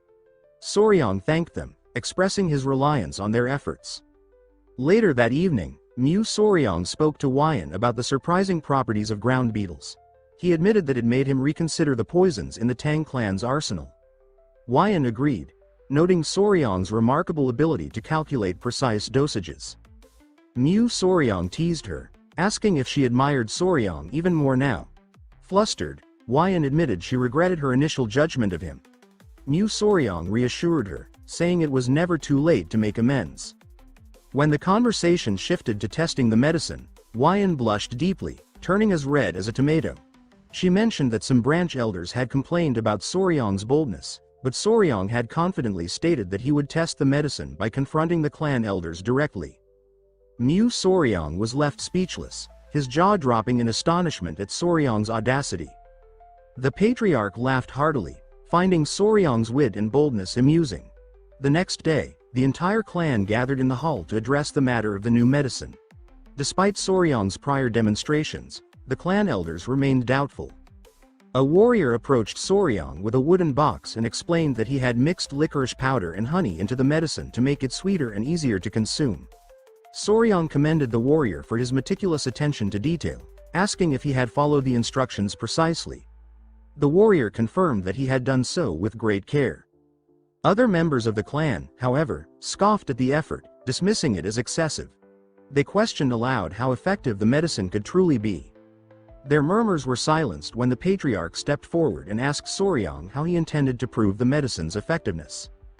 Feigning surprise at the question, Soryang looked at the elders, who immediately began shouting their demands for confirmation. One elder insisted that they could never dare to send unverified poison to the Sichuan city lord. Another added that a mistake could lead to catastrophe. Soryang, remaining calm, replied that they had no other choice but to test it. While the warrior beside him seemed to understand his reasoning, the elders grew increasingly irritated, suspecting that Soryang was implying they should test the medicine themselves. One particularly loud elder snapped, accusing Soryang of ignorance regarding the substance's nature. Another elder added insult, commenting that Soryang had been in the outside world for so long that even his insides had likely turned black. Soryang grinned, undeterred, and called for his grandfather, Musayang. The elder patriarch appeared, asking what was needed of him. Soryang brought up Musayang's earlier statement, where he had declared that those who mastered the Tang clan's martial arts were never afraid of poison. Musayang confirmed his words, agreeing with Soryang's plan. Soryang then pointed out that the elder's hesitation seemed to suggest fear, taunting them with a grin. Musayang, playing along, acknowledged the irony. Soryang used the opportunity to prod the elders further, suggesting that surely the great masters of the Tang clan, with their mastery over countless poisons, wouldn't be intimidated by something as trivial as ground beetle venom. The provocation worked. An elder, visibly irritated, grabbed the medicine and split it into 2 portions. Claiming they had no fear of such a minor toxin, he consumed his share, warning Soryang that there would be consequences if the medicine failed to deliver as promised. He declared that the clan's laws and principles would remain upheld. A tense silence followed as the elders chewed the medicine. For a moment, nothing happened, and they smirked triumphantly. But then, one elder began to feel a stirring sensation. His expression shifted as he realized that the medicine had indeed awakened his manhood. Flustered and embarrassed, the elders quickly tried to compose themselves. From that day forward, the clan's laws were upheld with an added touch of humor. The medicine was sent to the city lord of Sichuan, and its effectiveness was confirmed, much to everyone's satisfaction. Later, as the elders passed through the hall, they conspicuously held their pants to hide the evidence of the medicine's potency. Soryang remarked to Musayang that his plan had worked perfectly. By provoking the elders with the challenge of poison, they had taken the bait as expected. Musayang, understanding their actions were rooted in pride and concern for the clan, advised Soryang not to hold any resentment toward them. He reminded his grandson that, at the end of the day, they were all family. Soryang nodded in agreement, appreciating the wisdom in his grandfather's words. The moment was interrupted by Wayan, who hurried in, her face filled with worry. She announced that something terrible had happened. When asked to explain, she revealed that the centipedes were behaving strangely. Soryang's face flushed, taken aback by her statement. Musayang, now serious, grabbed his grandson-in-law by the collar and demanded to know what was going on. He questioned why they had children, leaving Soryang drenched in cold sweat. Stammering, Soryang explained that he and Wayan hadn't even had a wedding ceremony yet. Flustered, Wayan clarified, shouting that the children she referred to were the centipedes Soryang had been raising. Realizing the misunderstanding, Soryang quickly asked what had happened to them. He explained that his recent physical training had kept him occupied, and he had asked Wayan to watch over the centipedes in his absence. Wayan admitted she had been so busy herself that she had forgotten to check on them. Soryang, now concerned, asked to see the centipedes. Wayan replied that they weren't with her, leaving everyone puzzled. When the centipedes were finally located, they appeared sickly. Their colors were pale, and their shells looked unusual. Soryang immediately understood what was happening and reassured Wayan. He explained that the centipedes were molting, a natural process during which they shed their hard shells.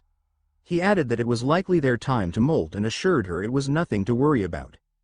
Moments later, the first centipede began moving within its shell. To everyone's amazement, it broke free, revealing a larger and unexpectedly adorable appearance. As the other 2 centipedes followed suit, they emerged twice as large and even more captivating than before. Wayan, charmed by their transformation, asked Soryang if he had named them yet. Soryang admitted that he hadn't.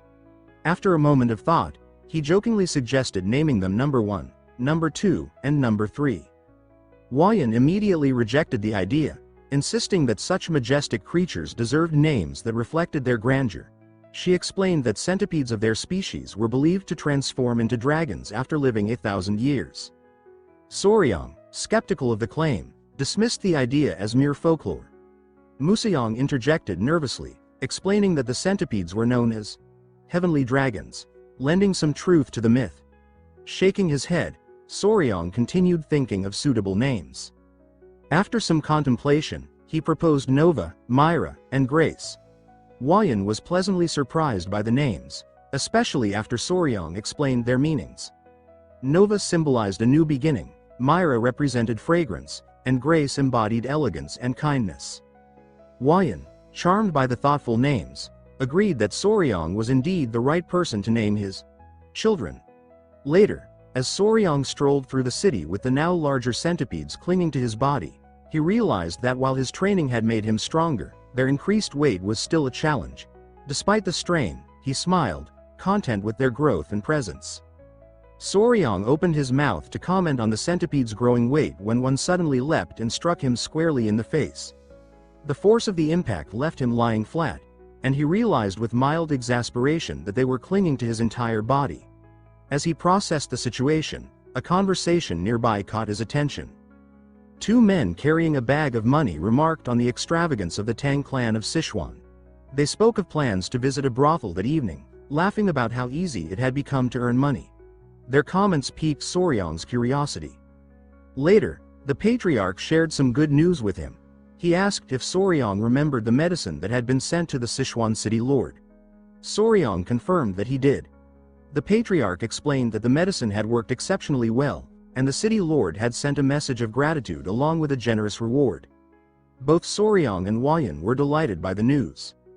The patriarch praised Soryong, admitting that he had not expected such significant benefits so soon after accepting him as a son-in-law. Soryong was pleased with the compliment, and the patriarch went on to suggest rewarding him with one of his elixirs. He urged Soryong not to refuse out of modesty. Soryong pondered the potential benefits of an elixir, feeling a mix of excitement and curiosity. Wayan eagerly asked her father what type of elixir he was offering. The patriarch revealed it to be the honey of the golden king bee. Initially, Soryong assumed it was just ordinary honey but decided it might still be useful for boosting his internal energy and aiding his martial arts training. However, Wayan sternly questioned her father, accusing him of being stingy. She argued that Soryong's accomplishments were no small feat and deserved more than just low-grade honey. The patriarch, looking dejected, explained that while the honey was indeed low-grade, it had been expensive to acquire. Wayan, visibly frustrated, retorted that its cost was irrelevant compared to Soryong's contributions. She insisted that the reward should reflect his efforts appropriately. Unbothered by the argument, Soryong shifted the discussion to the golden king bee itself. Curious, he asked for more details about the creature. The patriarch described it as a venomous, mid-level creature found in forests, comparable in size to a small dog. He added that consuming its honey provided internal energy equivalent to 2 full months of meditation. Soryong's eyes lit up at the description, marveling at the idea of a bee the size of a dog. Meanwhile, Wayan, still fuming, excused herself. Thinking quickly, the patriarch fabricated an excuse, suggesting that Soryong might enjoy seeing the golden king bee in person. The suggestion instantly lifted Soryong's mood, and he grew excited at the prospect. The patriarch nodded approvingly as Soryong eagerly recounted how, in his past life, he had harvested honey alone while filming YouTube videos. Declaring himself an expert on bees, Soryong ran off without hesitation. The patriarch chuckled, remarking that his idea had worked out well, while Wayan sighed deeply, realizing she now had a new situation to handle. Thus, their journey to harvest the honey began. When they arrived, they encountered two groups arguing over the right to collect honey from the area. One group claimed they had purchased the information fairly, while the other argued that they had arrived first and also bought the details from a man with messy hair and a large wart on his face. Hearing this, Soryong recalled seeing someone fitting that description before. One of the Tang clan warriors grew furious, accusing the other groups of insulting their clan. At the mention of the Tang clan's name, fear spread among the opposing group. Earlier, the patriarch had gathered with Soryong and Wayan, reminding them to be cautious on their first journey outside the clan's stronghold. He emphasized the importance of representing the Tang clan honorably. Soryong nodded, saying he understood, though he was still new to the responsibilities of being part of such a powerful family. The patriarch explained that Soryang now needed to learn how to manage others, as leadership was part of his role. Soryang protested, suggesting that Huayan could handle the responsibility, but the patriarch dismissed the idea, stating that as her husband, Soryang was the highest authority.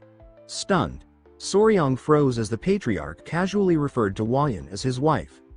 Meanwhile, Huayan reassured him that he would manage just fine.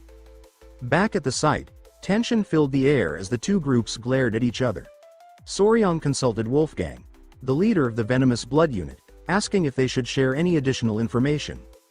Wolfgang speculated about who might have leaked information about the Tang clan. Huayan remarked that whoever dared sell information about the clan must be incredibly bold. Recognizing her as the poison flower of the three flowers of Murim and a Tang clan descendant, the opposing group grew uneasy.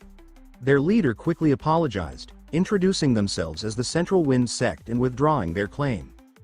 They insisted they had no intention of interfering with the Tang clan's affairs and vowed to track down the culprit who sold them the information. They departed swiftly, leaving Soryang impressed by the Tang clan's influence. Naively, Soryang asked if the issue was resolved. Wolfgang, with his seasoned experience, replied that it wasn't over, explaining that groups with strong reputations rarely back down easily. He instructed his men to set up camp nearby and organize shifts to keep watch. He suspected the opposing sect was lying in wait for the right moment to strike. From a hidden vantage point, the group observed the Golden King bees. The bees were enormous, about the size of small dogs, and covered in golden fur that made them appear strikingly adorable. Soryang, captivated, noted the hive's small size and reasoned that it likely housed only 5,000 to 7,000 bees. A logical assumption given their size. Huayan, impressed, asked how he knew this without entering the hive. Soryang explained that his experience allowed him to estimate by observing the number of bees entering and exiting. Suddenly, a scout returned, reporting that the opposing sect had established a camp nearby and seemed calm, likely waiting for nightfall to act. Wolfgang speculated that they planned to use the Tang clan's traditional method of burning artemisia leaves to calm the bees and harvest the honey. Soryang found the technique ingenious but noted that the wind was blowing in their direction. He suggested that this might work to their advantage, as the wind would mask their scent. Excited by the idea, Soryang leapt up, announcing his intention to visit the hive. Alarmed, Huayan grabbed him, scolding him for acting recklessly. As they argued, a stone was accidentally dislodged, bouncing near the hive. In an instant, the bees poured out, ready to defend their territory. Realizing the danger, Huayan grabbed Soryang by the collar and bolted, carrying him far from the scene. Later, after receiving a stern scolding, Soryang sat on a rock, deep in thought. He began considering alternative strategies for approaching the hive safely. Noticing his unease, Huayan approached with the centipedes, explaining that they had finished eating and had started wandering off. Soryang thanked her and gently reminded the centipedes to behave, which they chirped in agreement. Sitting beside him, Huayan asked if he had made any progress. Soryang admitted he needed more time to think and observe. Huayan apologized, acknowledging that she might be pressuring him too much. Soryang, though flustered, appreciated her concern and resumed contemplating their next move. Clearly overwhelmed, Soryang assured Huayan that her concerns were unfounded, insisting it was all in her head and that he wasn't feeling pressured. At that moment, Huayan's attention was drawn to two monkeys near the tree, engaged in a noisy squabble close to the bee's hive. She pointed out that one of the monkeys seemed particularly aggressive, causing a commotion. Soryang suddenly detected a strange scent in the air and quickly asked Huayan if she could smell it too. She confirmed, noting that it was a sweet, floral aroma. Alarmed, Soryang explained that the scent was a pheromone released by the bees, signaling an imminent swarm. Reacting swiftly, Huayan grabbed Soryang and leapt to safety. From a secure distance, she turned back, astonished by the sight. A massive swarm of Golden King bees had emerged from the hive, targeting the noisy monkeys. The bees swarmed with relentless aggression, their bites leaving the monkeys covered in painful welts. The poor creatures stood no chance. Once hidden, Huayan asked Soryang how he had known the bees were about to attack, even before hearing their buzzing. Soryang explained that the sweet scent had been the giveaway. Huayan remarked that, now that he mentioned it, the smell resembled a flower's fragrance. Before she could finish her thought, Soryang asked if she could identify the specific scent. She confirmed, recognizing it as the fragrance of magnolia flowers. Hearing this, Soryang's face lit up with excitement. Sensing his enthusiasm, Huayan blushed as Soryang mischievously declared that he had found the perfect way to deal with the meddlesome sect members targeting the bees. Meanwhile, on the other side of the forest, the members of the sect were gathered around a campfire, waiting for the right moment to act. The leader, already drunk, remarked on how enjoyable everything was as he took another swig of alcohol. A scarred member of the group asked when the Tang clan would move to collect the honey. The leader speculated that the Tang clan would act soon, noting how active they had been 3 days ago before suddenly going silent. Another member confidently explained that the honey would be lucrative, adding that candles made from Golden King beeswax were treasures reserved for the imperial family. The group laughed maliciously, imagining the Tang clan failing in their honey collection, leaving the hives for them to claim. As their excitement grew, they began joking about Huayan, referring to her as the infamous poison master and speculating on ways to take advantage of her. Their laughter was cut short when one member noticed a strange aroma wafting in on the wind. Still joking, one member suggested it might be Huayan's natural perfume, intoxicating even from afar. However, as the wind carried the scent closer, the tone shifted.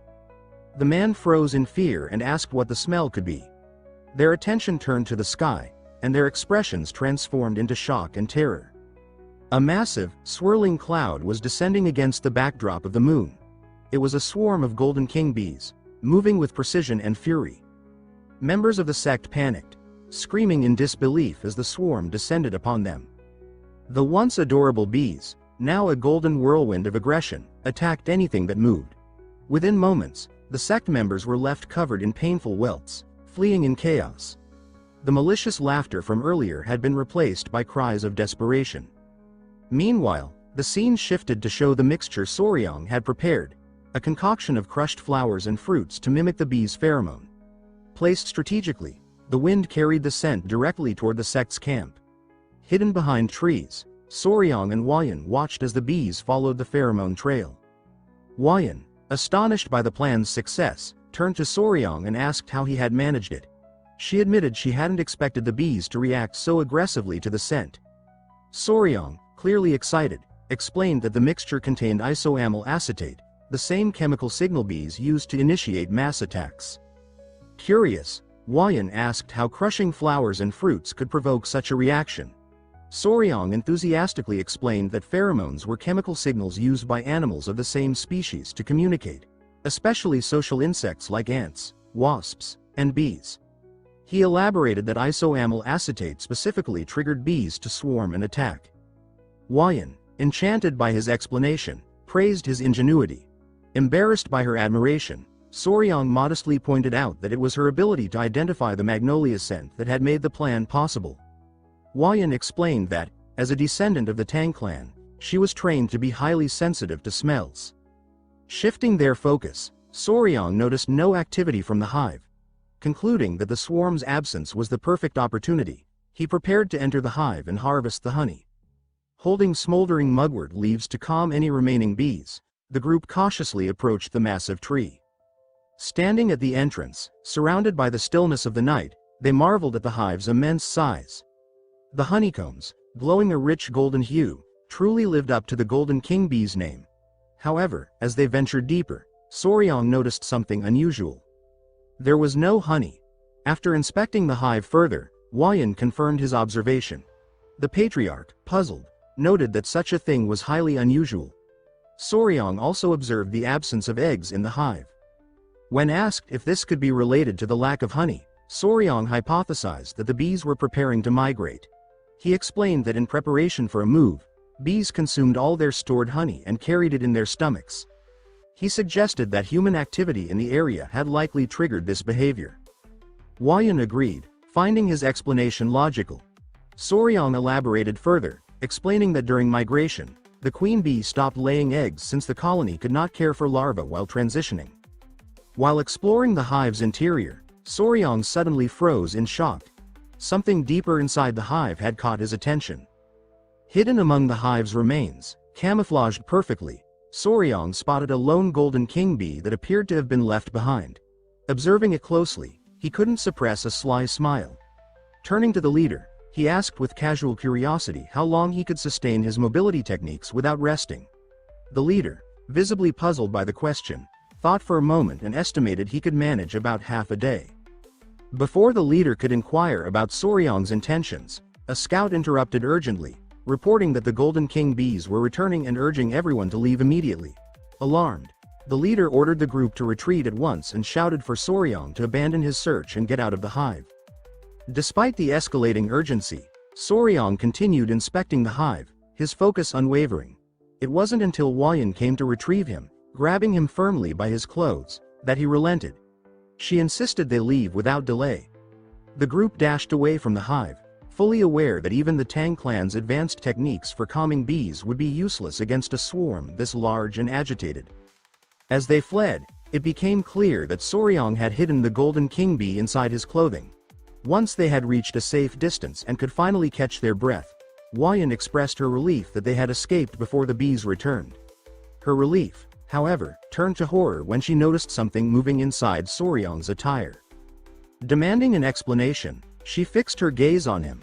With a sheepish smile, Soryang revealed the Golden King bee queen he had taken from the hive. He casually explained that, since retrieving the honey had been impossible, he had brought along the very source of it instead. The revelation left everyone speechless, struggling to process the sheer audacity of his actions. As the gravity of the situation settled in, panic began to ripple through the group. The Golden King bee queen, oblivious to the commotion she had caused, emitted a soft, almost endearing sound that only highlighted her charm. Soryang, now grinning mischievously, turned to the squad leader and calmly warned that the bees would soon realize their queen was missing. He added that they would undoubtedly begin chasing them. As if summoned by his words, a massive swarm of Golden King bees appeared on the horizon, their buzzing a deafening roar as they advanced. The bees, fiercely loyal and willing to sacrifice themselves for their queen, surged toward the group with relentless determination. Soryang, still smiling innocently, cheerfully pointed out the obvious. They needed to run, immediately. And so began a harrowing life or death chase, with the group sprinting desperately as the unstoppable swarm closed in on them. While running, Soryang tried to calm down the panicking queen bee. It's already been a few days since this race of death began. During that time, the group pushed themselves to their limits, reducing sleep and fully exerting their movement techniques. By the time they got here, a few warriors from the Venom Blood unit had already fallen behind. He sears inwardly that when he gets back, he'll demand to be taught a movement technique first. While on the run, more and more warriors start falling behind, including Wang Duriang, who collapsed from exhaustion. Soryang wonders if the swarm won't attack them if the queen bee is far enough from them. As time goes on, the squad gets more and more desperate. And 3 days later, the leader finally collapses. He apologizes to Soryang for only being able to make it this far. They look at him sadly as they themselves look completely exhausted and disheveled. Huayan suddenly tells Soryang that she'll carry him, but he tries to reject, saying that it's better if he keeps running by himself. She covers her face for a while, then she shouts cheerfully that she can do it and that a member of the Tang clan never gives up. Sometime later, the guards of the Tang clan suddenly notice some approaching figures from a distance. When they get close enough, they discover that it's the young lady that has returned. They get shocked seeing their pathetic appearance and Soryang supporting Huayan. When the news reached the clan, the family members were called immediately. Her father rushed out when he heard the news, shouting, "What is going on here?" But when he saw their condition, he became speechless. He quickly takes her in his arms and uses his energy to heal her while asking Soryang what happened and why is his daughter in such a condition. Soryang tries to calm down his father-in-law and tells him that Huayan has simply exhausted herself after using movement arts for 10 days straight without a break. He changes the subject, saying that there is no time for this and they must hurry to the training grounds. The grandfather asks why the training ground all of a sudden, and Soryang fumbles inside his clothes for a while before pulling out and announcing that this is the golden-haired queen bee and that other bees will swarm here soon, so they must head to the ancient tree in the training grounds. The old man laughs heartily upon hearing this, and his father-in-law looks at him in disbelief, saying that he only sent him to fetch some honey and he came back with the queen bee instead. The old man then grabs Soryang's shoulder and says let's ho, making Soryang look at him in confusion. But before he could voice his question, the elder suddenly jumps high in the sky with Soryang in his hand. He starts dashing with Soryang in extreme speed. Suddenly, Soryang starts screaming in panic, making the old man ask what's wrong. He informs him that the bees are swarming towards them at high speed. The elder laughs it off and increases his speed while telling Soryang that they're almost there. Upon reaching their destination, the old man lands in front of the tree and Soryang quickly runs toward it with the queen bee in his arms. Standing in front of the tree, he tells the queen bee that this is the place he mentioned, and this will be her new home now. He then releases the bee while she looks at him in confusion. She then approaches the hollow tree and starts inspecting it. Then she turns back to Soryang and joyfully flaps her wings with a happy expression, making Soryang wonder if she likes it. The old man suddenly shouts that they should get out of here since the bees are approaching, and the young man agrees. Before long, the members of the Tang clan get shocked seeing the swarm of bees flying above their heads. The queen bee joyfully calls out to them and they quickly enter the hollow tree. The old man exclaims that in all his years, he's never seen anything like this before, and Soryang lets out a breath of relief. And with that, his mission was accomplished with the successful capture of the golden-haired queen bee. They later gave some sugar water to the bees who were exhausted from chasing them. After all, they say bonds are built over food, and goodwill begins with a meal. Luckily, there was something similar to refined sugar in this world, so it worked out this time. This little feast should help lessen their wariness of them, and it'll be even better if they start recognizing him as their master. Soryang suddenly shouts in panic that he forgot something. His father-in-law looks at him incredulously and asks what is it now, to which Soryang asks awkwardly about Lady Huayin's condition.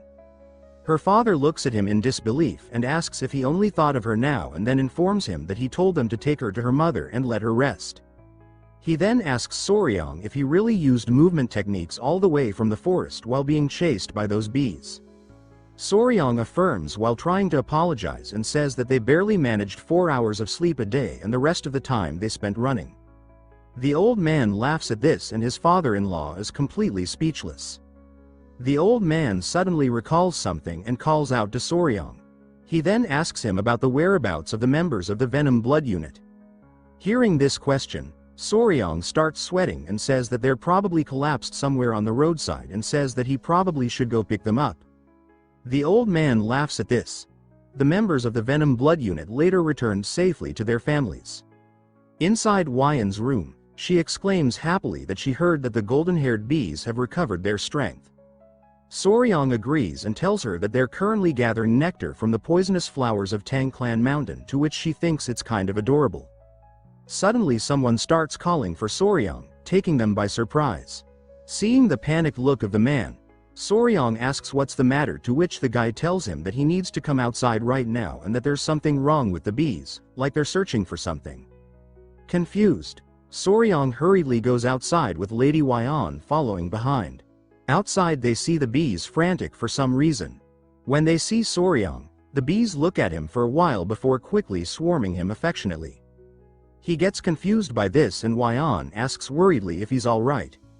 The bees start tugging on his clothes and he asks in a panic why they're acting this way. Grabbing him by his clothes, the bees then suddenly take off to the skies, with Soryang shocking Huayan greatly. When they eventually land on the ground, Soryang tries to balance himself, then he looks at the hollow tree and asks why they're fussing over their hive and wonders if something is wrong. A bee tries pushing him inside and understanding its intention he reluctantly agrees. Inside, he gets surprised seeing that they've already managed to build a part of the hive and they're working hard to gather honey too. He then notices something and looks at the queen bee, who approaches him happily.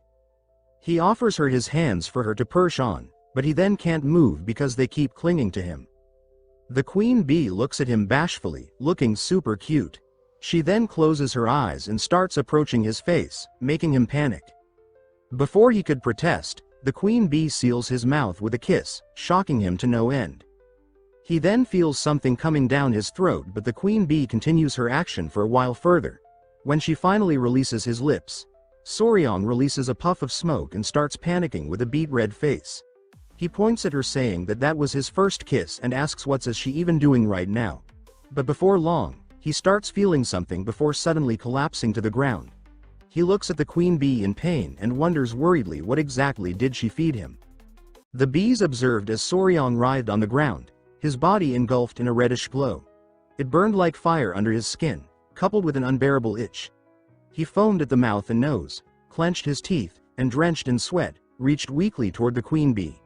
He gasped, asking what she had made him eat, before collapsing. Though unconscious, he heard his name. Huiyan was pleading with her grandfather, asking what was happening. Museong, stroking his beard, explained that Soryang had likely swallowed an extremely potent elixir. Soryang faded out again. Museong began channeling his Kai to stabilize him while Huiyan tended to him with a warm towel. Later, with hair tousled, Soryang sat up in bed and asked where he was. Huiyan answered that he was in the clan's medical wing. She explained that the golden-haired king bees had dragged him in, unconscious. She and her grandfather had rushed to the hive and brought him back. When she asked if he remembered anything, he sighed and covered his face, embarrassed. He recalled what felt like his first kiss in that world. Huiyan, noticing something off, asked if he was all right or if his body felt strange. She offered to fetch her grandfather, but he declined. He explained that the queen bee had fed him the same food she ate, what he now suspected to be the cause. Huiyan, curious, asked what it was. He admitted he didn't know the exact name but would call it the king bee's elixir. She reacted with surprise. He elaborated that worker bees consume nectar and pollen, while only the queen bee is fed the king bee's elixir, made by workers from birth until their death. She realized he was referring to royal jelly, the exclusive food of the queen. But Soryang added that this elixir had unique effects. He explained that while normal worker bees lived a month and a half, the queen, nourished by this jelly, could live 60 times longer. He asked if that wasn't incredible. Huiyan told him to calm down, it was a lot to absorb. She then clarified that his cultivation method was the 5 venoms return technique. Since it was a beginner's method, he couldn't absorb all the energy from the elixir. However, the golden-haired king bee's honey carried 2 months of energy. Multiplying that 60 times, he had absorbed the equivalent of 10 years of internal energy. She congratulated him on his luck. Soryang repeated the number, stunned. Huiyan, slightly flustered, nervously fiddled with her hair and suggested he check the silver mirror. She hinted there could be side effects. He asked what kind. Scratching his face, he picked up the mirror and stared. His skin glowed. He touched his cheek and felt smooth, almost feminine skin. Panic set in. Had he turned into a girl? He checked. Relief washed over him. He was still himself. Lying down, he recalled Huiyan saying that without her grandfather's help, he might have died. He realized he owed the old man his life. Leaving the medical wing, he noticed people staring. Whispers followed him. He wondered if it was because of his sudden surge in internal energy. Uncomfortable, he ran. Laughter echoed behind him. He arrived at the clan restaurant and peeked in. His future in-laws and Museong were dining. His mother-in-law spotted him first and complimented his looks, asking how he felt. He greeted them, apologized, and said he was fine. His mother-in-law, amused, said that his good fortune was a reason to celebrate. She teased her daughter, saying she must envy Soryang's flawless skin. Embarrassed, Huiyan invited him to sit. He joined them at the feast. His father-in-law asked if he felt all right now. Soryang confirmed and again apologized.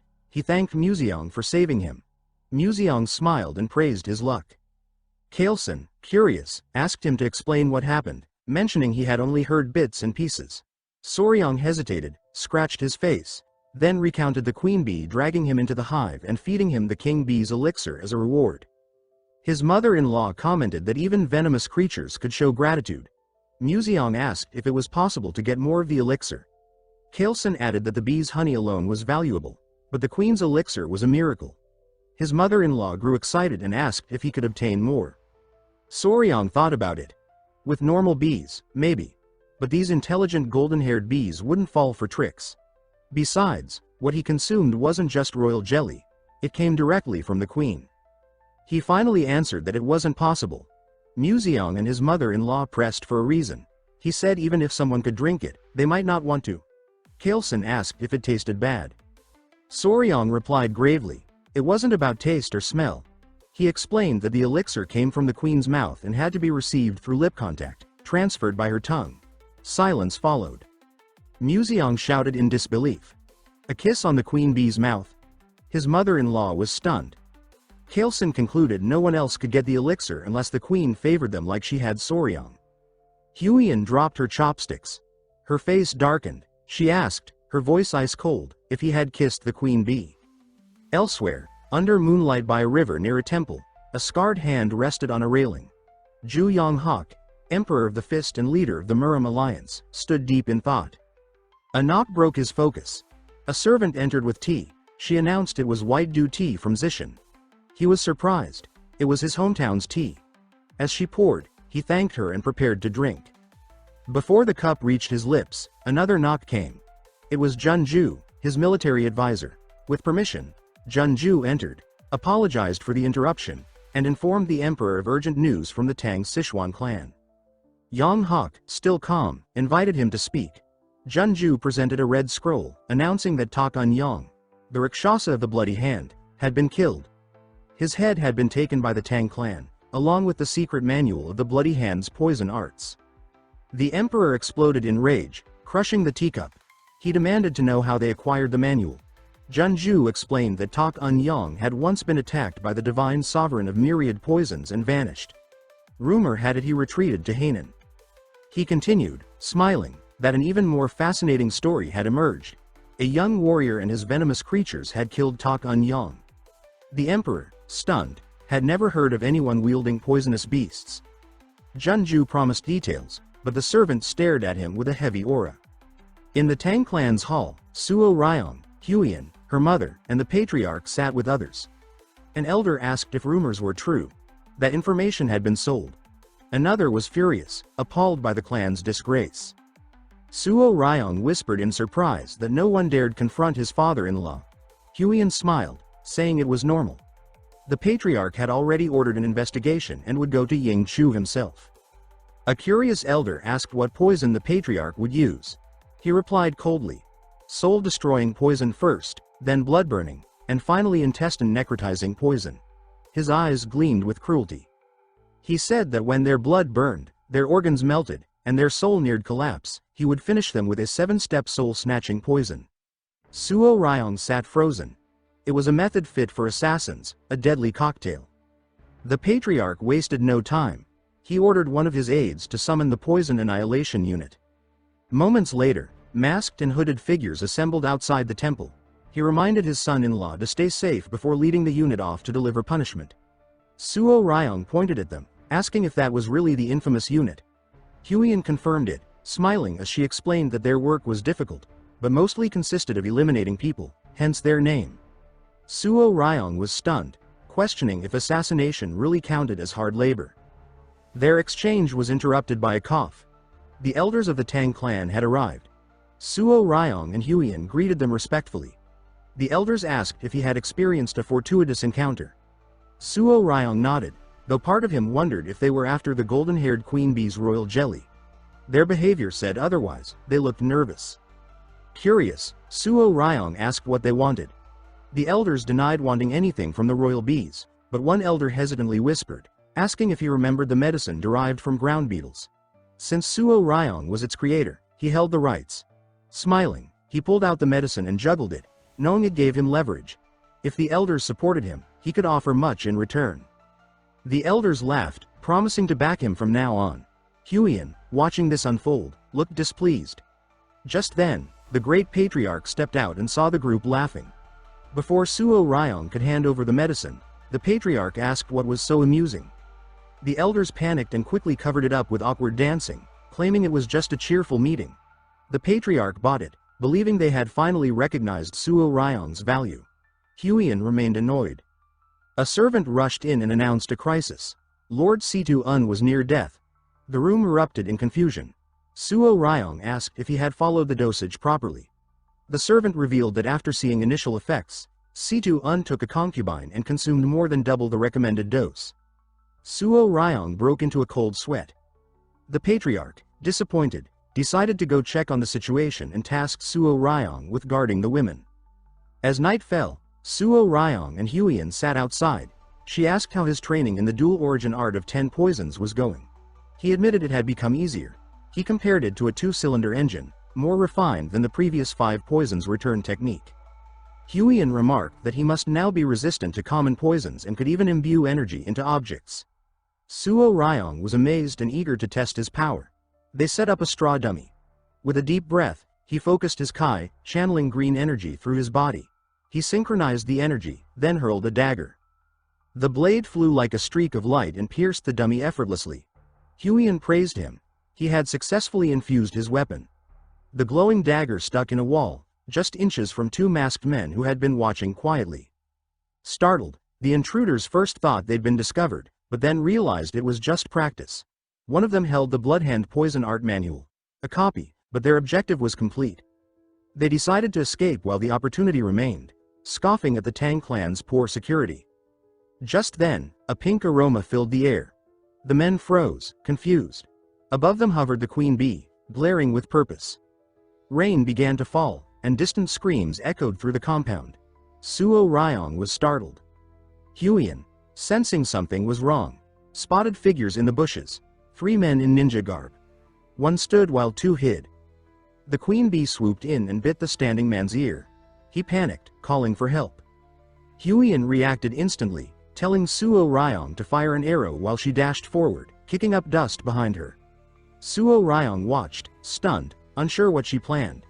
The queen bee clung to the intruder's head as he flailed and begged his companions for aid. The other 2 turned to flee. One, seeing Huiyan close in, ordered a retreat. The queen bee refused to let go. Huiyan sprinted after the fleeing men and drew her whip. With a powerful strike, she hit the ground, causing an explosion. The intruders barely dodged the blast. Huiyan's eyes widened. These men weren't ordinary. The man attacked by the queen bee drew his sword and charged. She clung to his head adorably. Suo Ryong panicked and shouted for Huiyan to be careful. The bee sucked at the man's head, but he released a violent counterattack. Huiyan struck back. The whip flashed, exploding on impact. The queen bee flew away. Huiyan appeared behind the man in an instant. He collapsed, unconscious. Suo Ryong stared in awe. Huiyan told him not to worry, she was unharmed. The man's body began to emit a foul, sinister energy. The queen bee perched on Suo Ryong's shoulder, both of them watching the corpse. He was unsure if the man was truly dead. Huiyan tucked her whip away and studied the energy. The man had bitten down on poison to kill himself, she explained, likely to hide something. Nearby, someone shouted an alert. Guards were on their way. Huiyan quickly decided to organize a pursuit team. Suo Ryong, sweating, was taken aback by her intensity. She called on Gu Pai, leader of the Venom Blood Unit, and ordered Suo Ryong to join them. They pursued the intruders through the torch-lit forest. Gu Pai led with determination, confident the fugitives were close. He insisted they must be captured no matter what. The others kept pace, but Suo Ryong was beginning to falter. To boost his stamina, he activated his dual Kai method. He stomped the ground, breaking it, and accidentally sank into the earth, screaming. From under his robes, centipedes scattered. A fellow clansman turned and asked if he was all right. Suo Ryong had created a large hole. The pursuit stopped as they helped pull him out. He thanked them, relieved. But when he turned, something froze him in place. Beneath him, a nest of green snakes stared up, their eyes locked on him. Suo Ryong broke into a cold sweat as he realized he was standing in the middle of a snake nest. Pai examined the snakes and explained that such creatures gathered where Yin Kai was strong, especially during this season. These tiger-striped water snakes, normally docile, seemed unusually aggressive, and Pai warned Suo Ryong to stay sharp. One of the snakes bared its fangs, ready to strike.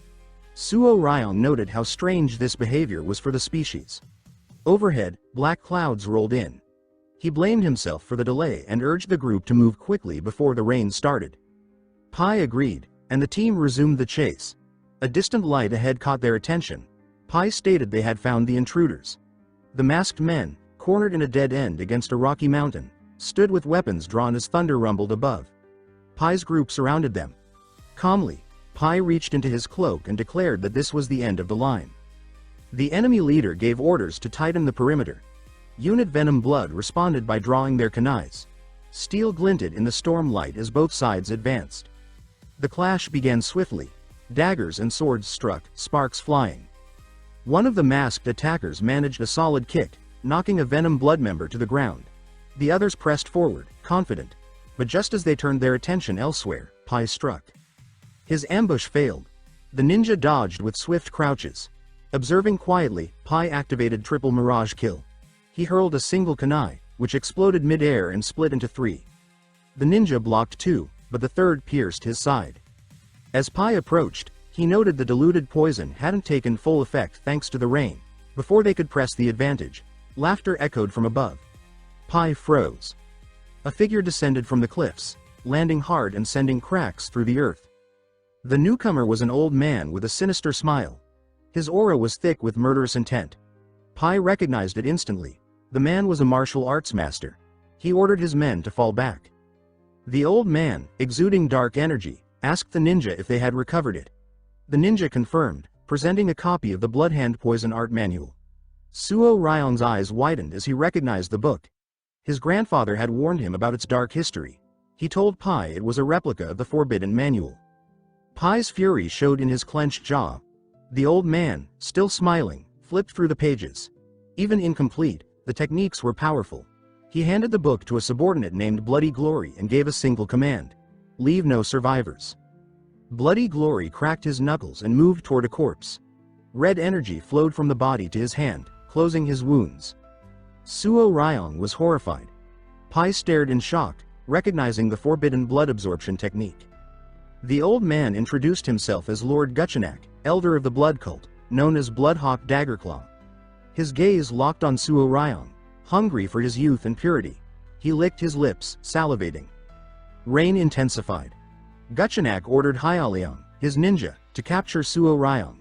Pai ordered the deployment of the 5-position annihilation formation to protect him. The battle erupted. Guchenak leapt with chaotic laughter, unleashing a devastating blast that shattered the ground. Pai yelled for Suo Ryong to stay alert. Amid the chaos, Yahello appeared behind Suo Ryong and locked him in a chokehold, declaring that the elder wanted his blood. As Suo Ryong struggled, his centipedes emerged from his robes and bit the ninja, forcing him to release the hold. Yahello, confused by the attack, was suddenly struck by a kunai to the head. His body ignited and fell. Suo Ryong turned, shocked, to see Huiyan and Wolfgang had arrived. Huiyan had thrown the kunai. Wolfgang assessed the battlefield and recognized the overwhelming energy. He confirmed that they were fighting an elder of the blood cult. Huiyan gave urgent orders to support Gu Pai. Wolfgang responded by commanding a shift to the 9-poison formation annihilation. The clan regrouped, surrounding Guchenak. The old man sneered, mocking them and the late Tak Un-Yang, whom he claimed was nothing but a joke, killed by centipedes.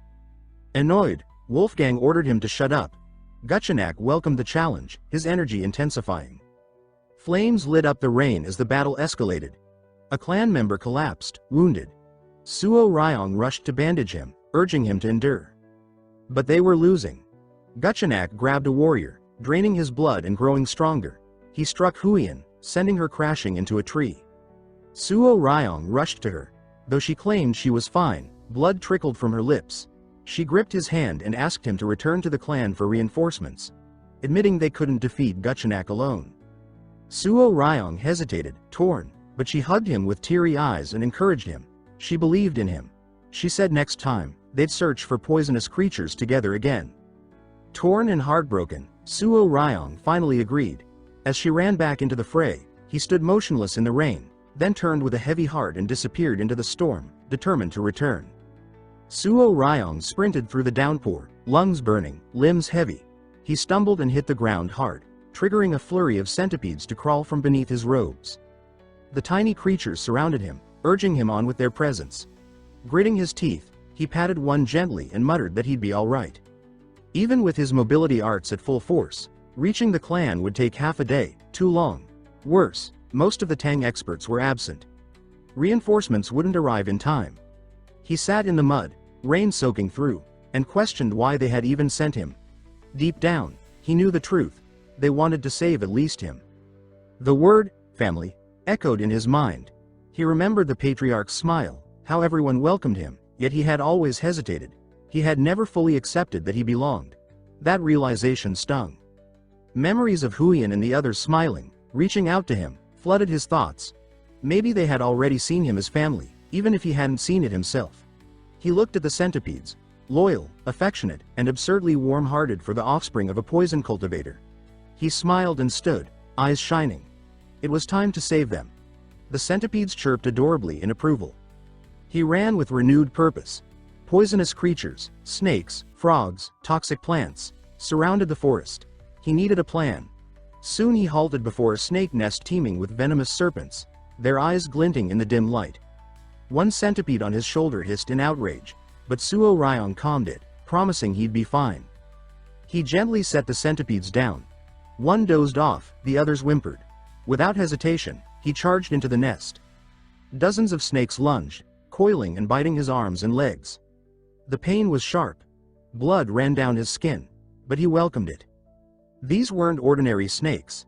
They were flower snakes, deceptively beautiful and lethally venomous.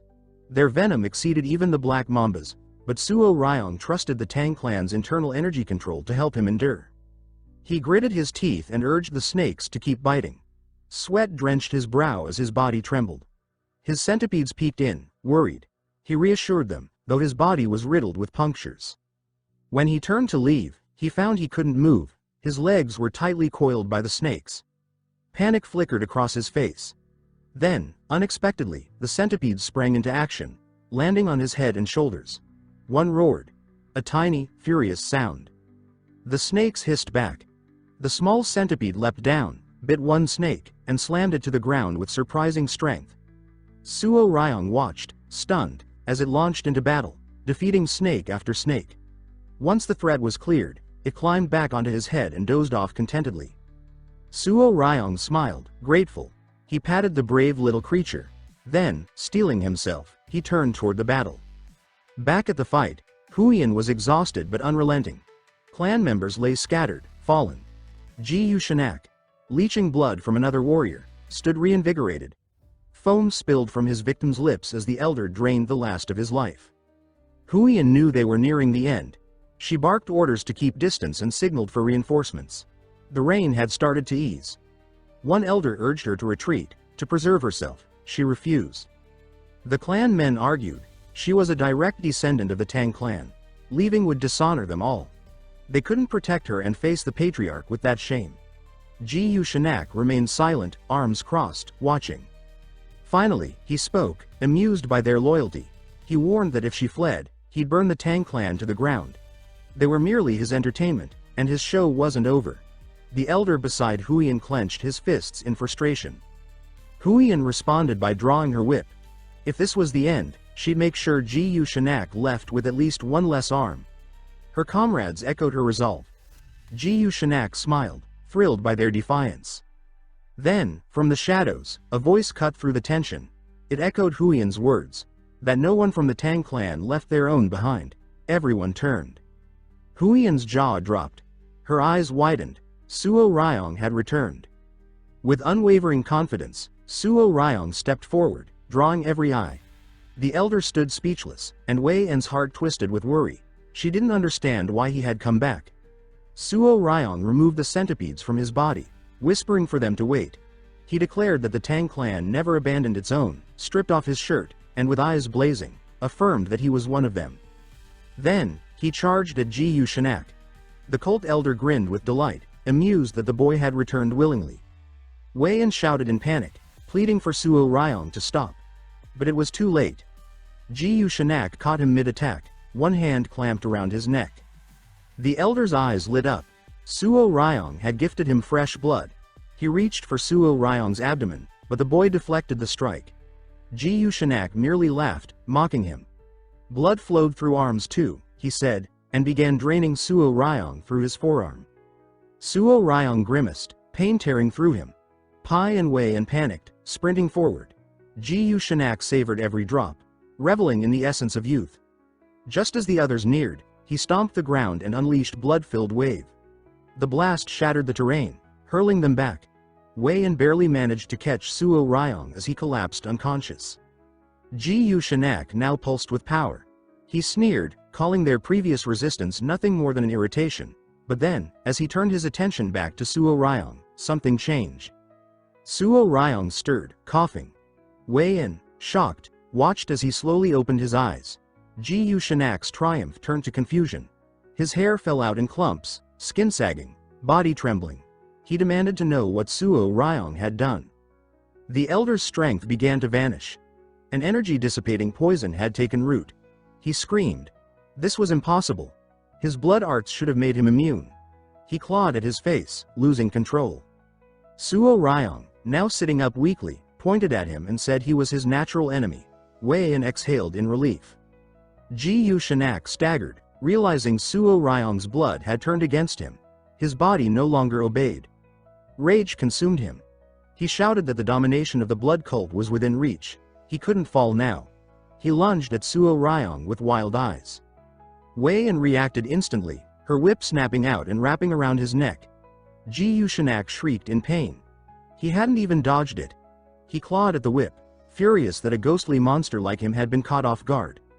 Drool ran from his mouth as he raged, still unable to understand what Suo Ryong had done to his blood. He lost control and charged again, vowing to kill everyone. Wei An's expression hardened.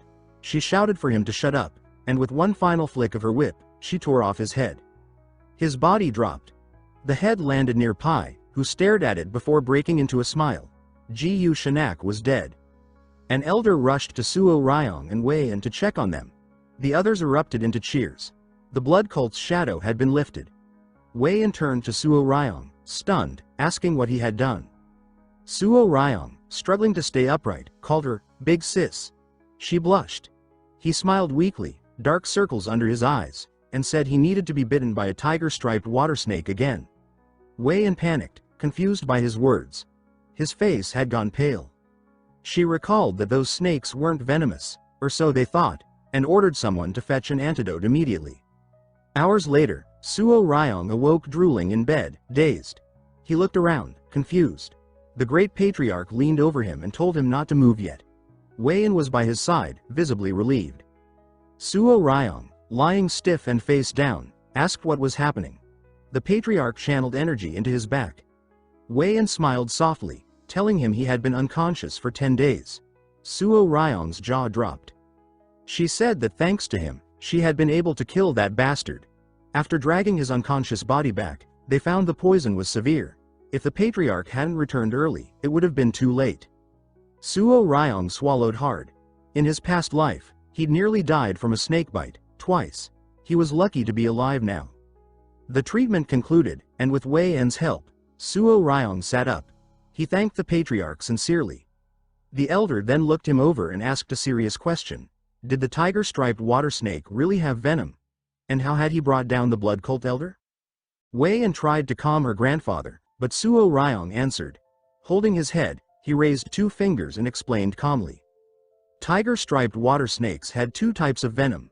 One secreted in the mouth, the other in glands near the back of the neck. They were elusive and small-fanged, which was why people had long thought they were harmless. It wasn't until the 1980s that their venom was confirmed. The patriarch and Wei An listened closely. Suo Ryong theorized that Gu Shanak's defeat came from this rare venom. The main component, hemotoxin, destroyed cells, ruptured blood vessels, and wrecked internal systems. The blood cult's martial arts, built on absorbing blood, had a fatal weakness. By introducing hemotoxins into that blood-based system, Suo Ryong had disrupted their foundation. The patriarch nodded slowly, grasping the genius of the plan. Amplified by yin qi, the snake venom had become a weapon far deadlier than expected.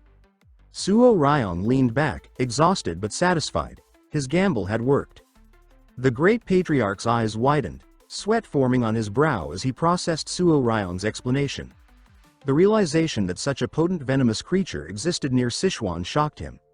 Huiyan, standing nearby, gazed at Suo Ryong with admiration and praised him with a smile for achieving what no one else had. Clearing his throat, the patriarch drew their attention. He crossed his arms, then remarked with amusement that Huiyan had told him the elder of the blood cult had called Suo Ryong a nemesis of heaven. Suo Ryong blushed, finding the title over the top, and buried his face in the blanket in embarrassment. But Huiyan and her grandfather rested their hands on his shoulders, affirming that anyone who could seal off an elder's martial arts deserved the title. With gratitude, the patriarch thanked Suo Ryong for protecting the family and clenched his fists in anger. vowing to crush the blood cult for daring to strike while he was away. Suo Ryong, serious and resolute, agreed. They needed to eliminate the blood cult completely now that they had uncovered its weakness. The key was harvesting venom from the tiger-striped water snakes. His eyes darkened with rage as he remembered Guchenak and the cult. They were nothing more than parasites, and now the Tang clan was in a state of emergency, wounded warriors, even casualties. A messenger pigeon was prepared. As the patriarch attached the letter, he commented that despite facing someone at the peak of martial arts, their losses had been minimal, though the idea of more bloodshed in Murim troubled him deeply. The blood cult was not only abducting innocents. They were the cause of a massacre 3 decades ago, branding themselves as Murim's sworn enemies. As Suo Ryong stared in thought, the patriarch placed a firm hand on his shoulder and said this time would be different. Suo Ryong turned, curious. The patriarch, confident, declared that now, the Sichuan Tang Clan was the blood cult's natural enemy. Suo Ryong blinked, unsure if the title was meant as a joke, until he saw the old man grinning. With arms behind his back, the patriarch revealed he had a request. Suo Ryong immediately agreed to it, saying anything for the clan. The patriarch grew serious, explaining that the Murim Alliance's forces were soon arriving, and he planned to show them the poison Suo Ryong had discovered. This was their chance to reveal the cult's fatal flaw. Suo Ryong, surprised but resolute, bowed and said it would be for the greater good. The patriarch, smiling, added that he had one more bit of news that would cheer him up. With a warm grin, he revealed that the renovations to the Hall of 10,000 Poisons were complete, and that Suo Ryong was officially its new master. Suo Ryong's face lit up, his fists clenched in joy. He imagined lounging among swarms of toxic creatures and nearly burst with excitement. The patriarch also noted that the new sunlit pavilion had been added, just as Suo Ryong had requested. It was necessary to properly raise the tiger-striped water snakes. Suo Ryong beamed even more, determined to give it everything for the sake of Murim. Later, when he arrived at the hall, his jaw dropped. It was stunning. Guards stood at attention outside. Beside him, Huiyan's gaze fell on a plaque labeled, Toxic Creature Garden. She hesitated, asking what it meant. Suo Ryong, arms crossed, explained it was a sanctuary for every poisonous creature in the Central Plains. She turned red, asking if he truly planned to gather them all. With confidence, he said yes. He had promised her he would one day collect the 10 great venomous beasts. Flustered, she looked away and ran off, muttering something about seeing why people were gathering. Gu Pai soon appeared, proud and smiling, revealing he was now the commander of a new poison division under the patriarch's orders. Behind him stood a group of warriors. He explained they would now serve Suo Ryong, whether it was collecting, raising, or studying poisonous creatures. Suo Ryong drooled, overwhelmed with joy. To him, it was like having his own exotic pet store staff. His dream had just taken a major step forward. Huiyan, watching from afar, couldn't help but feel a twinge of envy. The messenger pigeon reached its destination. A black-haired woman read the message, her eyes darkening as she learned the blood cult had returned. Gazing at the sky, she sensed the coming storm in the once peaceful Central Plains. The next morning, Ju Tu and his group marched toward the Tang clan. An elder, smiling, remarked they would soon arrive, and perhaps remain there longer than expected. That night, Ju Tu grinned. After days of camping, the idea of real shelter lifted his spirits. Still, he knew he had to bring good news, something, anything, about the blood cult to satisfy the Emperor of the Fist, Zhu Yonghak. They reached the Tang clan gates, where 2 armed guards stood watch. One guard's eyes widened, recognizing them as Murim Alliance guests. Ju Tu stepped forward, introducing himself as the Alliance's military advisor. The guards welcomed them but requested patience. Nervously, one guard added there was something they should know before entering. When asked if they needed to surrender weapons, the guard hesitated, then sheepishly explained that no matter how small a creature appeared, no lives were to be taken within the Tang compound. Ju Tu blinked, momentarily imagining a Buddhist temple, and asked if the Tang clan had converted. The guard, sweating, said they'd understand soon enough. Just then, Huiyan and Suo Ryong arrived to greet them. Ju Tu smiled in surprise and bowed back. He asked about Huiyan's grandfather, but she explained he was out searching for blood cult traces. With charm, Ju Tu said it was no inconvenience being received by one of the 3 flowers of Murim. Then, his eyes shifted to Suo Ryong. Curious, he asked who the young man was. Suo Ryong humbly introduced himself as Wei Suo Ryong. Both Ju Tu and the elder were taken aback. He wasn't Tang by blood. Huiyan, flustered, admitted that Suo Ryong was her fiancé. The two men were shocked. Envy flickered in Ju Tu's eyes. Trying to mask it, he asked if they could be guided in. He suspected the group might start requesting duels with Suo Ryong if he stayed too long. But before they could move, a strange hum filled the air. Everyone froze. Looking up, their jaws dropped. Golden-haired king bees buzzed through the sky. The poisonous creatures had become a part of the Tang clan. Swords were drawn instinctively. The men shielded Huiyan and the others, alert and ready for anything. When the golden-haired king bees descended, Zhuge Hu and his men panicked, drawing their swords in alarm. Suo Ryong, alarmed by their reaction, urgently told them to put their weapons away. He placed a calming hand on one man's shoulder, trying to explain the Tang clan's new regulations. But the man, furious, shoved him aside, insisting these bees were deadly and shouldn't be anywhere near people. As the tension escalated and the crowd pressed in on him, Suo Ryong finally lost patience. He pushed them back and, with a cold glare, declared that he was the one raising the golden-haired king bees, urging everyone to calm down. Stunned silence followed. One of the bees affectionately perched on his head, and the warriors stepped back in disbelief. Suo Ryong, smiling, gently stroked the bee and said they must have missed him. Huiyan watched, smiling as the bees stared down the armed men. Zhuge Hu's mouth hung open in disbelief. The idea that Suo Ryong, an outsider, was raising such lethal creatures, and was the fiancé of the Tang clan's poisonous flower, left him speechless. As they continued walking, Zhuge Hu noticed two clan warriors arguing nearby. One championed a venomous scorpion, the other, a radiant-crested chameleon. Baffled, Zhuge Hu asked Suo Ryong why warriors were caring for poisonous creatures. Suo Ryong explained, amused, that they were being punished under a new rule, the venomous creature companionship punishment. When Zhuge Hu asked what they had done, Suo Ryong recalled the incident. A few days earlier, he and Huiyan had gone to the training hall. While Suo Ryong was practicing, Ji Pai had approached with a guilty expression. He reported that more than half the rat pups meant to feed the tiger-striped snakes had died. Suo Ryong assumed it was due to the rats' natural sensitivity, but then Ji Pai admitted the warriors had eaten them as a drinking snack. Huiyan explained the dish, free screech rat, was considered a delicacy in some regions. Ji Pai, ashamed, confessed some handlers from Henan started the trend out of homesickness. Suo Ryong was disgusted. He realized they needed to learn to value the creatures they worked with. So, the punishment was born. Each warrior was now responsible for raising a poisonous animal. Back in the present, Suo Ryong watched them bicker and reminded Zhuge Hu that every creature they cared for taught them patience and respect. Zhuge Hu, sweating and impressed, realized that Suo Ryong was far from ordinary. That night, the great patriarch arrived and sat with Suo Ryong and Zhuge Hu. He explained the recent blood cult attack, recounting everything in detail. Zhuge Hu, listening closely, remarked that Suo Ryong must be the mysterious young warrior the patriarch had met on Henan Island. The patriarch, pleased, asked what he thought of the Tang clan's treasure.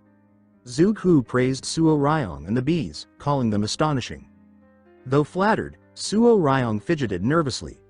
The mood shifted as Zhuge Hu mentioned his frustration at finding no leads on the blood cult. The patriarch nodded gravely and told Suo Ryong to bring it. Zhuge Hu watched with interest as a glowing Kai barrier enveloped them. The patriarch said they couldn't risk any sound escaping. Suo Ryong retrieved a small jar and placed it on the table. Zhuge Hu examined it and asked what required such secrecy. The patriarch explained it contained a poison that dissipated internal energy. Zhuge Hu brushed it off as common, until he heard the catch. This version only affected members of the blood cult. He froze. Slamming his hand on the table, he demanded if it was true. The patriarch confirmed it, stating that while hard to believe, it had been tested. Zhuge Hu's hatred for the cult flared. He recalled their immunity to standard poisons during the rebellion 30 years ago. How such toxins had crippled martial artists but left cultists untouched. He asked about the potency of this new poison. The patriarch, eyes sharp, explained that according to Huiyan, it reduced blood cult warriors to the level of ordinary people. She had even defeated an elder with a single blow after the poison took effect. Zhuge Hu beamed, overwhelmed by the significance. He bowed, thanking the patriarch, saying that this would bring peace of mind to the alliance's leaders. The patriarch gestured to Suo Ryong, crediting him as the one responsible. He explained how Suo Ryong had poisoned himself deliberately, knowing the elder would absorb his blood, and nearly died in the process. Zhuge Hu looked at him in awe, recognizing a rare mix of brilliance and courage. Suo Ryong had gambled his life, and it had paid off. Suo Ryong touched his neck, cheeks flushed red, trying to downplay the praise. Zhuge Hu placed a hand on his shoulder and, with genuine respect, said that Suo Ryong could ask for anything. He would personally deliver the request to the leader of the Murim alliance. With a grateful yet nervous glance, Suo Ryong lowered his head and asked for information. Not on martial arts or treasure, but on toxic creatures. Zhuge Hu blinked, baffled by the strange request. He had expected a demand for cultivation manuals or golden rewards, not insects and venom. The great patriarch burst out laughing. Zhuge Hu chuckled, realizing Suo Ryong was a rare type, perhaps the most eccentric person he'd ever met in all of Murim's history. Trying to help, Zhuge Hu asked if Suo Ryong would be interested in a mystical stone lizard. Not long after, Zhuge Hu and his nephew Chen traveled to Mount Ganga in Sichuan. They followed ancient maps passed down by their ancestors, marveling at how the landscape, turtle-shaped rocks, snowmelt-fed waterfalls, matched the old records perfectly. Zhuge Hu touched the icy water and told his nephew to stay close. Leaping from stone to stone, they made their way up the cliff toward a hidden cave entrance beside a rock shaped like a fist. Inside, sunlight streamed through a hole in the ceiling, illuminating the entire chamber. Chen stood in awe, surrounded by glowing herbs and radiant crystals. The place was alive with spiritual energy. Zhuge Hu spotted a rare herb, century-old snow ginseng, saturated with extreme yin energy. Chen noted they could trade it for the Namgung clan's dark wolf flower to treat their daughter's damaged meridians. As Zhuge Hu reached out to harvest the ginseng, a sharp whistle pierced the air. A blur darted from behind the rocks. He raised his fan just in time to deflect the attack, eyes widening in alarm.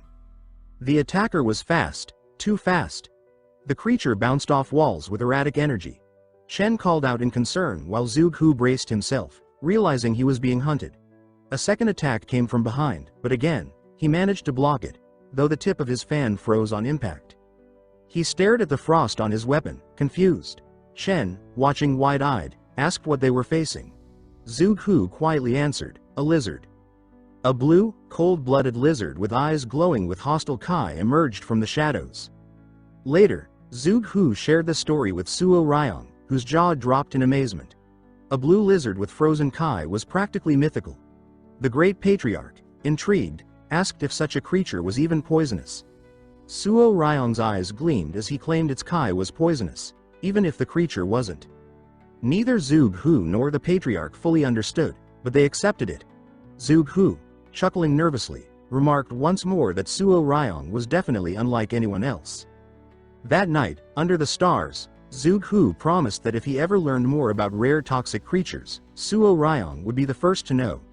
Suo Ryong, eyes shining with gratitude, thanked him sincerely. The next day, the great patriarch returned to the mansion, visibly anxious. Rushing in, he immediately checked on Suo Ryong, grabbing his face and inspecting him for injuries. Confused, Suo Ryong assured him he was fine, even lifting his sleeves to show the countless snake bites. Though scarred, he had survived. The patriarch's face darkened with fury. Smoke might as well have poured from his nose. The blood cult had gone too far. Then he turned to Huiyan. His voice, full of worry, asked if she was okay. She assured him she was fine, thanks to Suo Ryong and the others. The patriarch calmed, then proudly declared that Suo Ryong had done something incredible. He recounted how, after defeating the cult elder, Suo Ryong declared himself his natural enemy. Suo Ryong, blushing, tried to hide his embarrassment. He admitted that everything had gone well, because his risky plan had succeeded. The great patriarch nodded and confirmed that Suo Ryong's actions had led to the discovery of the blood cult's weakness. Zhuge Hu, sitting beside them, listened intently as the pieces came together. The boy who asked for lizards instead of gold had just changed the balance of power in Murim. The patriarch shook hands with Zhegu, acknowledging the long absence since they'd last spoken, only to reunite now under tense circumstances. Zhegu, now in a prominent position, apologized with a smile, saying his duties had kept him too busy. Suo Ryong and Huiyan watched them warmly, she remarking that they were childhood friends. Suo Ryong, however, felt the weight of the situation. Zhegu asked the patriarch to sit, saying they needed to discuss the blood cult. The patriarch agreed, inviting Suo Ryong and Huiyan to join as well. Suo Ryong hesitated, nervous, while Huiyan smiled encouragingly. Once seated, the patriarch asked about progress in identifying a suspected secret agent. Curious, Suo Ryong interrupted, asking what secret agent they meant. The patriarch leaned on his fist and said that since the Blood Hand Poison Claw manual had been stolen, someone must have informed the blood cult it was in the Tang clan's possession. Suo Ryong stood, furious. He insisted there must be a traitor inside the clan. The room fell silent, the patriarch and Zhuge Hu looking puzzled. Zhuge Hu, chuckling, placed a hand on the patriarch's shoulder and joked that perhaps the newcomer needed a lesson in how the Tang clan worked. The patriarch, stroking his mustache, looked mildly disappointed. Huiyan explained gently that the clan's structure made betrayal nearly impossible. Every servant and relative underwent extensive background checks before integration. Their children were raised within the clan. Loyalty was cultivated from birth. Suo Ryong, stunned, asked again who the secret agent was. Somewhere far away, a teacup shattered. A large man, Zuyong Hek, gripped a woman's neck, accusing her of leaking information. He was certain only 3 people knew the truth, and that the alliance would soon have her in custody. Meanwhile, at the Tang clan gates, a visitor arrived. The guard trembled as the man introduced himself as Peng Muwen, head of the Peng clan, declaring he'd run from Hebei to Chengdu without using mobility arts. His arrival triggered a signal arrow. Suo Ryong and Huiyan raced to the gates. Huiyan explained with a confident smile that as the Tang clan's son-in-law, Suo Ryong should greet the guest with confidence. Nervous, he opened the gate, and froze. Peng Muwen and his intimidating entourage stood before him. Peng Muwen recognized Huiyan, surprised by how much she had grown. Huiyan confirmed it had been 5 years. His eyes shifted to Suo Ryong, confused by the unfamiliar face. Suo Ryong, sweating, introduced himself as Wai Suo Ryong, her fiancé. Peng Muwen studied him, grabbed his cheek curiously, then, without hesitation, reached down and groped him, startling everyone. Huiyan turned scarlet, covering her face in shock. Peng Muwen, pleased, declared that Suo Ryong was fully grown and would turn out great. Suo Ryong, mortified, tried to process what just happened. Remembering the Peng clan's distaste for formality, he decided to accept it as cultural. He awkwardly thanked Peng Muwen, who roared with laughter and praised him for being unlike the spoiled heirs of other clans. As they walked, Huiyan, still sweating, asked why Peng Muwen had come so far. He responded bluntly, asking if the Tang clan was in trouble. She explained the blood cult had already been dealt with. At the mansion, over tea, Peng Muwen sighed. He admitted he should have come earlier, then explained that he had actually come seeking help. Everyone listened as he asked his men to bring in someone. A man entered the hall, cloak billowing, eyes sharp. On his back, a small figure stirred, yawning. The girl climbed down, dressed in white, snacking on a cookie. Huiyan and Suo Ryong were stunned. Peng Muwen introduced the girl as his daughter. Her resemblance to him was uncanny. He explained she wasn't well and asked the patriarch to examine her. The patriarch's expression turned serious. Suo Ryong stared at the girl, noticing a strange energy around her. That night, lying on his bed with centipedes crawling playfully over him, he replayed the symptoms in his mind. Despite everything he had learned, the cause remained elusive. Earlier that day, the girl had been seated in a chair, surrounded by the Tang clan's top minds, all watching closely. Peng Muwen, with a tense voice, explained that his daughter Yingying sometimes had difficulty breathing, broke out in red blotches, and occasionally lost consciousness. Despite regaining her senses each time, the cause remained a mystery. He admitted he'd taken her to the best physicians, including those of the medical sect, but they all declared her perfectly healthy. One even hinted it might be poisoning. Muwen nearly beat the man to death for the suggestion. The patriarch, concerned, asked what the physician meant. Muwen said the doctor suspected intentional poisoning, but he couldn't believe anyone in the Peng clan would do such a thing. After examining the girl, the patriarch confirmed it was indeed poisoning, potentially from within the clan itself. Muwen, stunned, rejected the possibility outright but agreed to stop speculating, unwilling to suspect his own people. Zhuge Hu added that poisoning wasn't always deliberate, environmental or incidental factors could play a role. The patriarch offered a guest courtyard and suggested they monitor Ying closely to determine the true cause. Muin, grateful, entrusted his daughter to their care. That night, Suo Ryong lay in bed, thinking about Ying. Her sugar addiction and the red blotches made him wonder if it could be childhood diabetes, but the symptoms didn't fully line up. Just then, a maid knocked, panicked, revealing that Ying had collapsed again. Under the moonlight, Suo Ryong raced to her room, where he found Huiyan and Muin's guards tense and anxious.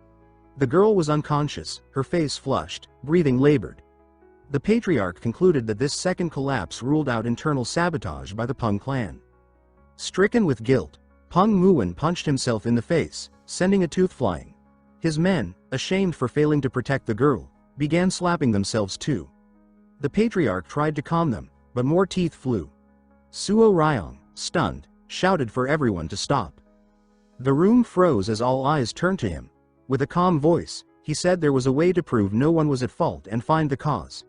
He sat by Ying and proposed removing her clothes to inspect for possible causes. Instantly, the room erupted in panic. Peng Muin lunged at him, enraged, grabbing his collar. Suo Ryong panicked as one of his small centipedes peeked from under his robe, ready to attack. He quickly ordered it to hide. The patriarch and Huiyan pleaded for calm, insisting Suo Ryong must have a reason. Still fuming, Muin released him but demanded an explanation. Suo Ryong clarified. He wanted to change Ying's clothes, not undress her unnecessarily, because her garments or belongings might be triggering the symptoms. Realizing the misunderstanding, Muin was horrified and nearly punched himself again, but Suo Ryong stopped him just in time. Suo Ryong then laid out a plan. Isolate the girl from her usual environment and gradually reintroduce variables to pinpoint the cause. It was a method he knew well from raising poisonous creatures. The patriarch, impressed, praised the approach. Muin, moved to tears, hugged his daughter and asked Suo Ryong to protect her. Suo Ryong nodded, promising to do his best.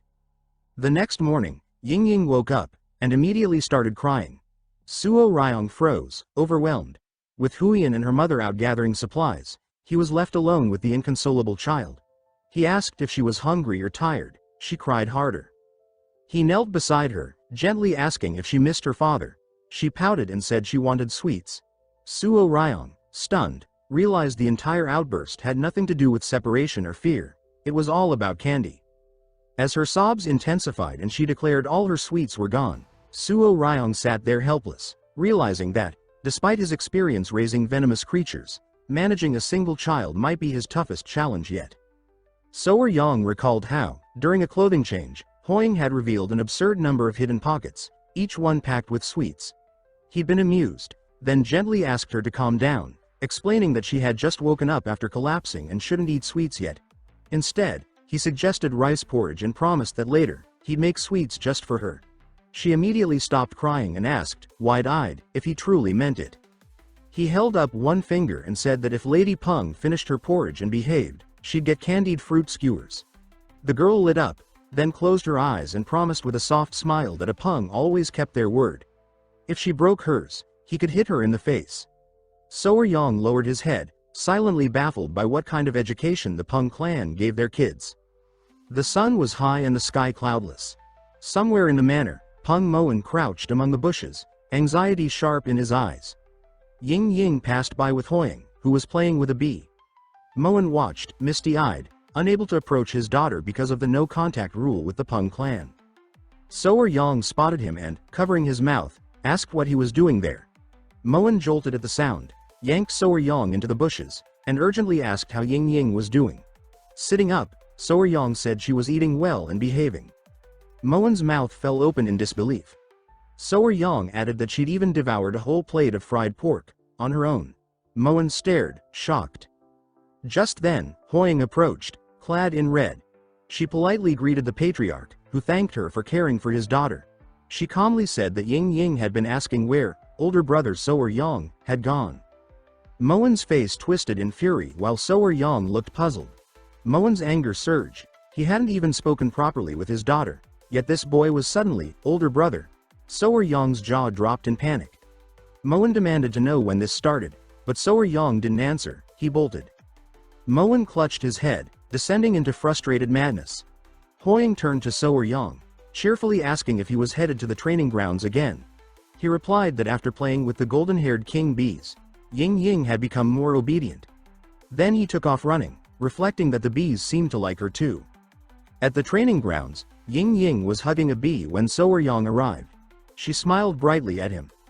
More bees buzzed in, climbing on her head and licking her cheeks, making her giggle from the tickles. So Yang stood nearby, arms crossed, watching with a smile. The bees had made bonding with Ying Ying easy. One bee landed on his head. His face grew serious. He knew Ying Ying had figured out the bees liked her, and now she demanded daily visits. As if on cue, the queen bee emerged from a tree. Ying Ying pointed excitedly and told So Yang the queen bee was there. He sat down on a bench and told her not to disturb the queen. She was busy. She closed her eyes and nodded solemnly. He smiled, thinking that having a little sister might feel like this. Taking care of kids wasn't so bad. Ying Ying raised her hand to call him over, saying another bee had appeared. So Yang's eyes widened in concern. He warned her to be careful. Some bees could sting. A scream followed. She'd been stung. So Yang ran over, panic on his face, asking if she was okay. She had a small sting on her arm. He gently told her to be more careful and decided to take her to the medicine hall, just in case. Ying Ying examined the sting and said it didn't look so bad. So Yang took her hand and applied medicine, explaining that bee venom could be dangerous. She nodded quietly, eyes downcast. Then her breathing changed. She began gasping, her face flushed red. So Yang's eyes widened. Her body trembled and then collapsed. But he caught her in time. Fear struck him as he remembered what Peng Muwen had said about her condition. Breathing issues, red welts, unconsciousness. He understood now. This was anaphylaxis, a severe allergic reaction. The immune system sometimes overreacted to harmless substances. Histamine flooded the bloodstream, dilating vessels, dropping blood pressure, and cutting off oxygen to the brain. Organs shut down. Death followed if untreated. He slung Ying Ying on his back and sprinted full speed. He begged her to hang on. Minutes later, he reached the patriarch's residence, shouting that Ying Ying had lost consciousness. The door flew open. She was red and panting. So Yang held her tight, worry etched into his face. The patriarch and Peng Muwen rushed outside. Seeing Ying Ying limp, they panicked and demanded an explanation. So Yang said she was struggling to breathe. Peng Muwen grabbed her, terrified, and poured internal energy into her. The patriarch knelt beside them, observing in silence. Slowly, her breathing evened out and the rashes faded. Her face returned to normal. So Yang dropped to the ground, exhaling in relief. Internal energy was amazing. Where modern medicine used epinephrine and steroids, in this world, Kai could do it all. The patriarch studied Ying Ying's face, recognizing the symptoms. He asked So Yang if he saw what triggered it. Peng Muwen pressed him too. So Yang nodded and, holding up one finger, revealed that the cause had been a bee sting. Their jaws dropped. A bee, just a simple bee, had nearly killed her. The patriarch stroked his beard, noting that while bee stings could cause fainting, that alone couldn't explain Ying Ying's repeated collapses. Peng Muwen, surprised, agreed. They still lacked a complete answer. The patriarch sighed, frustrated by the lack of connections. Before he could finish, So Yang closed his eyes, smiled, and calmly stated that he had discovered the real cause. Startled, the patriarch asked if he was serious. So Yang nodded and said the bee sting had been the final clue. Peng Muwen, stunned, urged him to explain. So Yang said they needed to examine Ying Ying more closely. By dusk, the door to a room closed behind Huayan, who confirmed with a grave expression that So Yang had been right.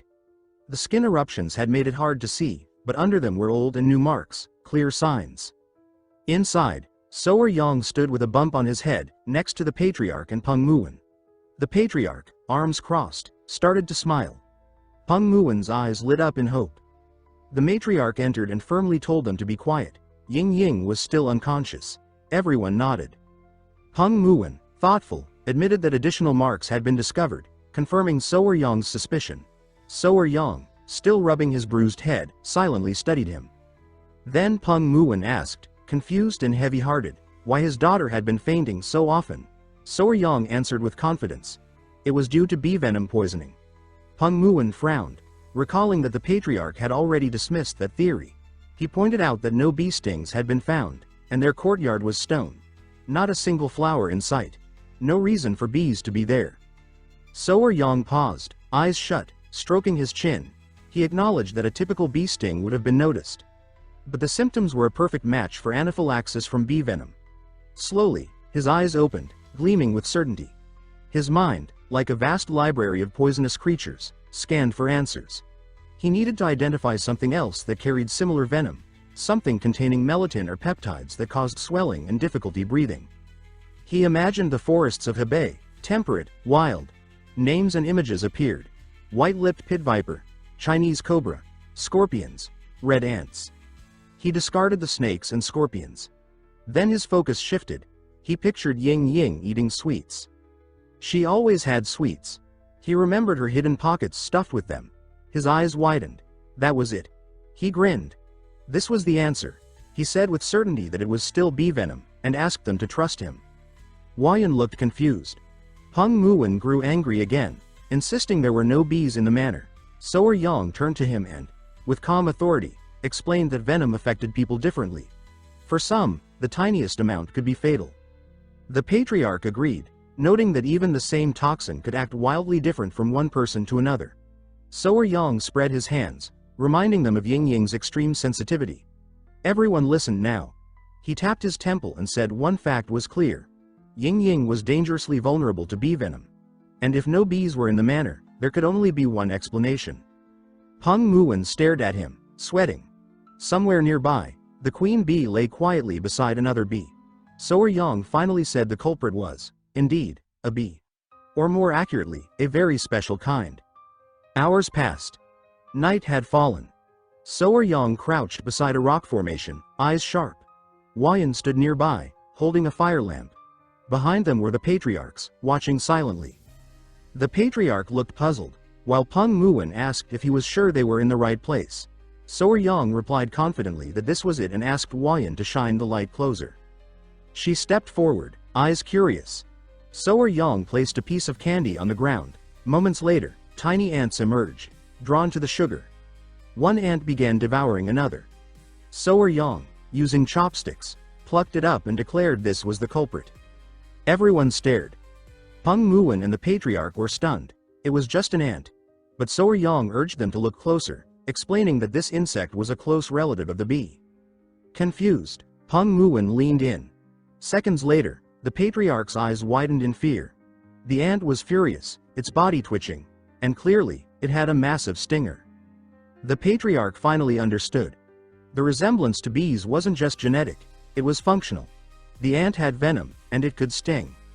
Soer Yang declared that this was no ordinary insect. It was a stinger ant, a rare relative of bees, and it had been the one causing Ying Ying to collapse all along. Peng Muwen stared at the ant, sweat beading on his forehead. The patriarch stood frozen in shock. That tiny creature was the true cause of Ying Ying's condition. Identified as the Asian needle ant, or Pachycondyla chinensis, it belonged to the order Hymenoptera and the family Formicidae. Just like bees. Though surprising to some, ants and bees shared a common ancestor. Evolution had preserved traits between them, including venom. Studies showed that those who experienced anaphylaxis from stinger ants often reacted similarly to bee venom. Soer Yang, holding the furious ant with chopsticks, pointed to it and explained that it hadn't been targeting Ying Ying specifically. He believed it had been drawn to feast on the demon beasts invading the Tang household. The king's stinger demon ant, after all, fed primarily on other demonic life. One of Peng Muwen's men had once analyzed a sting on Ying Ying but dismissed it as a rash. There was no way to identify what caused it. When she later regained consciousness, she assumed the mark was harmless and unrelated. Everything clicked for Peng Muwen. He was stunned that such a small, unremarkable insect had brought his daughter to the brink. Turning to the patriarch, he asked whether an antidote could be made. The patriarch, after a pause, admitted that while bee venom antidotes existed, they weren't always effective in cases like Ying Ying's, where sensitivity to the toxin was dangerously high. Still, he said, at least now they knew what they were dealing with. Peng Muwen clenched his jaw, frustrated, then exhaled. Looking at Soer Yang, he offered sincere thanks. Soer Yang's eyes brightened and he waved it off, saying there was no need for gratitude. With confidence, he added that there was a treatment. It would take time, but it existed. Both patriarchs were caught off guard. Peng Muwen leaned in, asking So Yang to explain. Calmly, So Yang touched his cheek and introduced the idea of desensitization. Huiyan watched closely, confused. So Yang elaborated. Small doses of venom would be introduced into Ying Ying's body over time, gradually lowering her sensitivity to it. Peng Muwen asked, with wide eyes, if they'd need to undress her again. So Yang began to sweat, quickly clarifying that this was a medical process, not a physical examination. It would take time, but eventually, Ying Ying's body would learn to resist the venom. Huiyan looked ready to scold him, but the patriarch interrupted, arms crossed, noting that the Tang clan used similar resistance building methods. If done right, it could work. Peng Muwen's fist clenched with hope. He asked if Ying Ying would stop collapsing once the treatment ended. The patriarch confirmed with a nod. It would be slow, but success was likely. A relieved smile spread across Peng Muwen's face. He closed his eyes and patted So Yang on the back, thanking him for saving his daughter. Embarrassed, So Yang rubbed his head. The patriarch and Huiyan exchanged faint smiles. Peng Muwen's expression softened with gratitude as he held So Yang's shoulders, overwhelmed. So Yang started sweating again, not understanding why people in this world always went overboard with thanks. He told the patriarch that Ying Ying was like a little sister to him. There was no need for a reward. Peng Muwen laughed and patted him harder, saying that in the Peng clan, modesty didn't exist. He told So Yang to name his reward. The slap on his back was so strong it made So Yang yelp.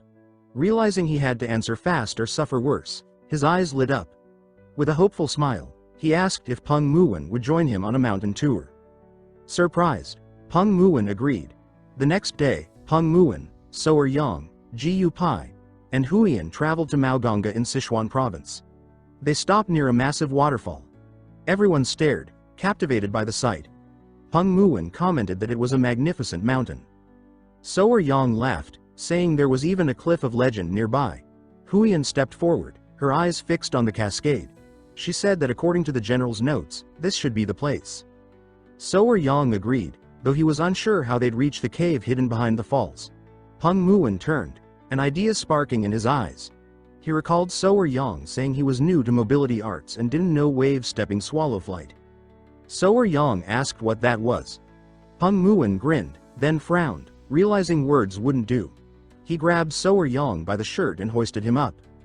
Instead of explaining, he demonstrated by hurling him toward the waterfall. Huiyan gasped in panic. So Yang landed near the cascade, breathless. Peng Muwen appeared beside him, hands on his hips, laughing and complimenting his agility. So Yang collapsed to his knees, convinced this man was insane. Huiyan arrived moments later, helping him up and asking if he was okay. She glanced forward and saw it, a narrow entrance behind the waterfall. So Yang's eyes widened. A secret cavern. Peng Muwen's eyes gleamed. It was time to explore. Minutes later, water thundered down behind them as they entered the cave. Both So Yang and Huiyan froze, stunned by the strange interior. Something felt wrong. So Yang admitted it didn't feel right. Huiyan, scanning the space, nodded. The floor was scattered with small rocks, glowing crystals, and dead plants. No paradise here. So Yang sat by the crystals, examining them. This wasn't what General Eaglehu had described. According to him, the cave was lit by a beam of light, full of nameless flowers, and otherworldly in its beauty, a secret paradise. But this place felt cursed. As Peng Muwen and the others explored, So Yang couldn't look away from the decaying plants. For him, this was no Eden. This was the opposite, this was hell. Huiyan, trailing just behind the others, quietly observed that while light filtered in from the hole in the cavern's ceiling, no plants were blooming. Everything looked withered, lifeless. Peng Muwen narrowed his eyes, recognizing the signs. Something powerful was disturbing the environment. He suspected a sacred beast was nearby, its aura twisting the natural balance. His attention locked onto a central rock that radiated an intense cold chi. He stepped closer, sword in hand, instructing the others to stay behind him. So Yang, standing at Huiyan's side, admitted the elder was right. The chill wasn't normal. As Peng Muwen cautiously approached the rocks, the cold deepened. Then a roar echoed through the cavern, raw and powerful. So Yang and Huiyan froze, wide-eyed. Peng Muwen's grip on his sword tightened. He stated that the creature was just ahead and repeated his warning to stay close. So Yang's eyes lit up. The roar thrilled him. This was the kind of moment he lived for. From the cluster of stones, a creature emerged. Its eyes gleamed, and it roared again, louder this time. It fixed its gaze on So Yang. His jaw dropped in awe. It was a chubby-tailed gecko. Small, no more than a foot long, it had round yellow eyes and a thick, stubby tail. Its skin shimmered with frost, and a cold aura pulsed from its body. So Yang cupped his cheeks, overwhelmed by how adorable it looked. Huiyan smiled, one hand near her mouth, saying the little blue lizard was beautiful. So Yang clenched his fists, beaming, glad she recognized its value. Meanwhile, Peng Muwen began sweating. Something about the creature's aura disturbed him. He tensed up. There was more. A second roar erupted from deeper inside the cavern. Another gecko. So Yang's mind raced. Were they a pair? Could they even have offspring? His imagination ran wild. He turned to Peng Muwen and insisted they had to bring them back alive. But the gecko wasn't charmed. It glared at So Yang with a killing intent, frost spreading from its feet. Deeper in the rocks, the second gecko lay unmoving. Huiyan glanced over, worry darkening her expression. She asked if something was wrong. So Yang's gaze locked onto the rocks. He'd caught a faint glint, and unease crept in. He said he wasn't sure, but it might not be breathing. The gecko near the entrance opened its mouth in fury and let out a howl. So Yang decided to leave the creature under Commander Ji Yupai's watch. If anything strange happened, Ji Yupai had to let him know immediately. Ji Yupai, hidden nearby, nodded with a tight smile. He said he'd keep an eye on it and report anything unusual right away. With that, So Yang retreated. Night settled over the area, and they lit a campfire by the waterfall. Huiyan and Peng Muwen sat nearby, watching the injured gecko from a distance. They agreed that rushing things could worsen the creature's state.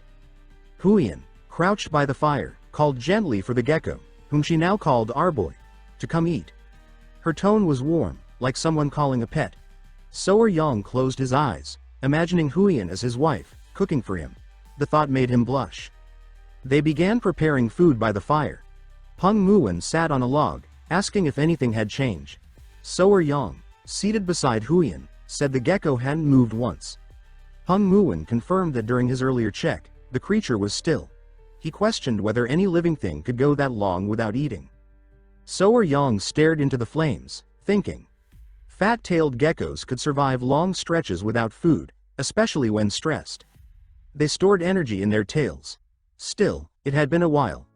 He admitted that if it hadn't eaten, it might be relying on reserves, but that couldn't last.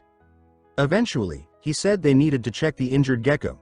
Peng Muwen smiled, thinking they were finally capturing it. So Yang quickly corrected him. They weren't going to catch it, they needed to treat it. He suggested they check for wounds and see if hunger would eventually coax it to eat. But to do that, someone had to lure out the guarding gecko. So Yang eyed Peng Muwen, then started sweating. He warned that one blow from the elder might kill the creature outright.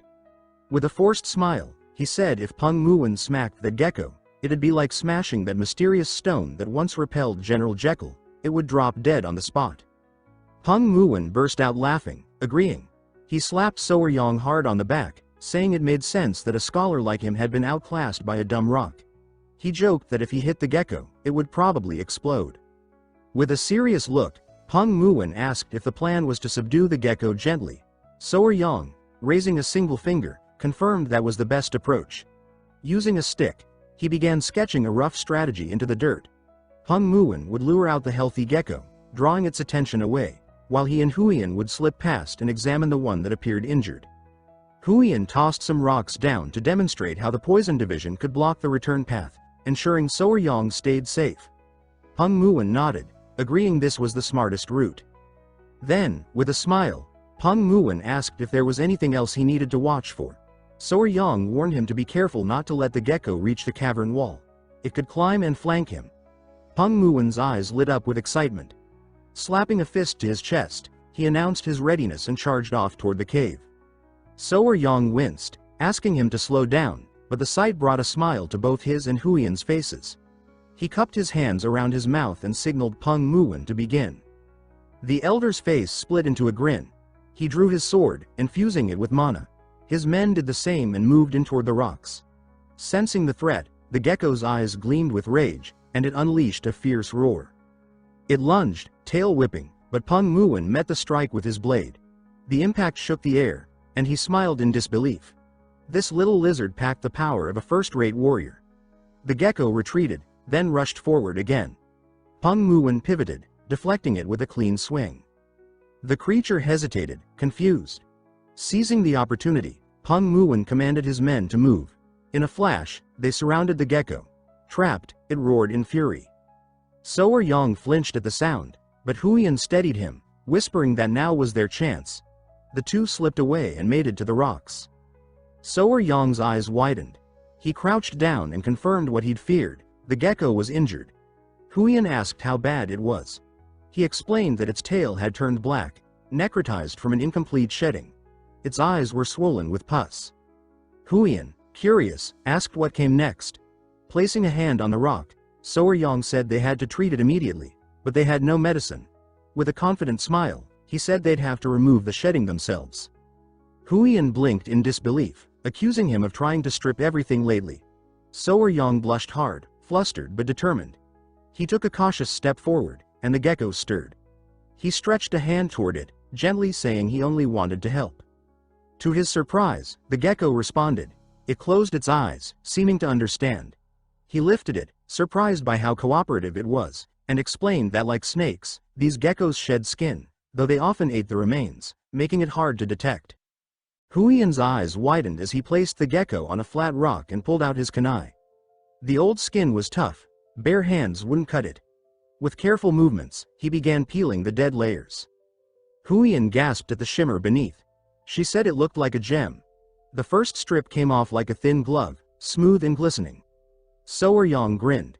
He knew people loved this kind of thing. Even when he was a YouTuber, peel videos had gone viral. Only the head and tail remained. He slowed, cautious around the inflamed eyes. Pus had built up from the incomplete shed. Steadying his hand, he peeled the skin gently, managing not to hurt it. He smiled and asked if the gecko felt better. The creature shivered, then slowly opened its eyes. Huiyan looked thrilled. Soer Yang examined it further and frowned. He told her there was still a problem: the tail. He pointed it out. The necrosis was spreading. He knew the only way to stop it was to amputate, but the gecko was already weak. Cutting it might kill it. Suddenly, Peng Muwen's voice rang out, yelling for Soer Yang to be careful. He and Huiyan whipped around, alert. Peng Muwen shouted that they'd lost track of the other gecko. In that instant, the healthy gecko appeared behind them, its eyes burning with rage. Soer Yang froze, panic flaring. He raised the kunai, trying to explain that he was only trying to help. But as the creature spotted the blade, its fury exploded. It let out a deafening roar, shaking the rocks. Its gaze locked on the weapon in Soer Yang's hand, and to it, that kunai was a threat, not a tool. The gecko lunged. Huiyan stepped in without hesitation, planting herself in front of Soer Yang and pushing him aside. The enraged gecko landed hard, narrowly missing them. Soer Yang tumbled back, shielding the injured gecko with his body. But the male wasn't finished. It roared again, eyes blazing with anger. Soer Yang reached out, trembling, and pleaded for it to calm down. He insisted this wasn't what it looked like. Then something strange happened. The gecko in his arms made a series of low, clicking sounds. Soer Yang blinked, confused. The injured one was speaking? The male paused, stunned. The tension in its body eased. It stared at her, then responded in kind. The two began making sounds back and forth, communicating, laughing, even. Soer Yang's jaw dropped. They were talking. Moments later, Peng Muwen and his men arrived at the scene. Peng Muwen, panting, asked if Soer Yang was unharmed. Sword still in hand, he admitted the gecko was terrifying, fast, vicious. It had slipped right past him. When the gecko spotted Peng Muwen's sword, it snarled again. Before another fight broke out, Soer Yang raised a hand and calmly stepped between them. He told Peng Muwen to hold off for a second. He reassured him with a smile. He was fine, and asked for a little space. He wanted to try talking to it again. Peng Muwen looked at him, unsure. Did Soer Yang really believe the gecko could understand him? Soer Yang said yes. The gecko had shown signs of comprehension. He believed it wouldn't attack again. He then turned to Huiyan and asked for dry grass. She gave a nod, though her expression remained puzzled. With help from her centipede companion, Huiyan gathered and arranged a soft nest of grass beside the rocks. Soer Yang and Huiyan sat beside the injured gecko, and he explained to the male that no harm had been done. He had simply removed the stuck shedding and cleaned her eyes. He encouraged the male to lick her eyes regularly to help the healing. The gecko complied, cautiously stepping forward and tending to her with care. Soer Yang folded his arms and said only one issue remained.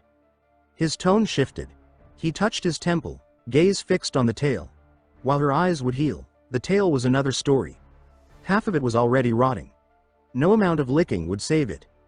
The male looked at her tail, then turned toward Soer Yang and nodded. He understood. Soer Yang made scissor gestures with his fingers, explaining they'd need to remove it. The gecko stared at him, beads of sweat forming as the reality sank in. It imagined the kunai slicing flesh, and let out another roar. Soer Yang blinked in confusion. The gecko suddenly sprang up, eyes glowing, preparing to strike. Soer Yang raised his arms in panic and screamed as it leapt. Hours later, a campfire flickered inside the cave. The tension had passed, but not without consequence. Sitting on a flat rock, Soer Yang sighed in frustration as Huiyan gently dabbed ointment onto his cheek with her finger. He grumbled, still annoyed. The gecko had bitten him despite his good intentions. Huiyan told him to sit still. If he moved, she warned, it might leave a scar. Peng Muwen stood nearby, arms crossed, chuckling loudly. He said Soer Yang was finally starting to resemble a real man. After all, he'd earned a glorious battle scar. Huiyan paused. Her gaze shifted toward Peng Muwen, darkening into something sharp. The smile faded from her lips as she glared at him with unmistakable menace. Feeling Huiyan's intense stare, the patriarch instinctively stiffened. There was something about her expression that made even a seasoned warrior uneasy. Meanwhile, Soer Yang gently touched his cheek, relieved that the misunderstanding had finally passed. As small centipedes crawled onto Huiyan and playfully danced over her shoulders, their lack of aggression made something clear to him.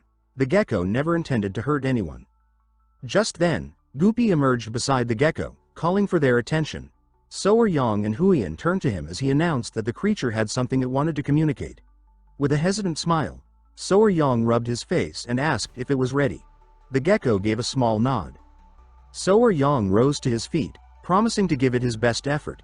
But before they began, he said he had one important question. Looking at the gecko with a finger raised, he asked what it typically ate. If he was going to cut its partner's tail, she'd need proper nutrition to recover. Without hesitation, the male gecko turned and hopped away. Alarmed, Soer Yang rushed after him. The gecko stopped a few meters away beside a tiny plant. Soer Yang crouched, curiosity lighting up his face. Using its mouth, the gecko tugged the plant from the soil and held it out for him to see. Soer Yang carefully took the plant in his hand. Peng Muwen and Huiyan stepped closer, intrigued. Huiyan asked if she could examine it more closely. He nodded and handed it to her. Holding the plant delicately, Huiyan inspected it with focus. She pointed out that though the herb seemed weak, there was still a faint trace of Kai within it. She concluded that it was likely a seedling of a spirit herb that once thrived in this cavern. Soer Yang blinked, confused, then gasped. Peng Muwen's expression turned serious as he confirmed that legend said spirit herbs only grew in places inhabited by spiritual beasts. The centipedes curled up asleep on the rocks nearby, seemingly peaceful. Huiyan observed the scene and reasoned that, like the centipedes, perhaps these geckos once fed off the Kai of the spirit herbs. Soer Yang clenched his fists as realization struck.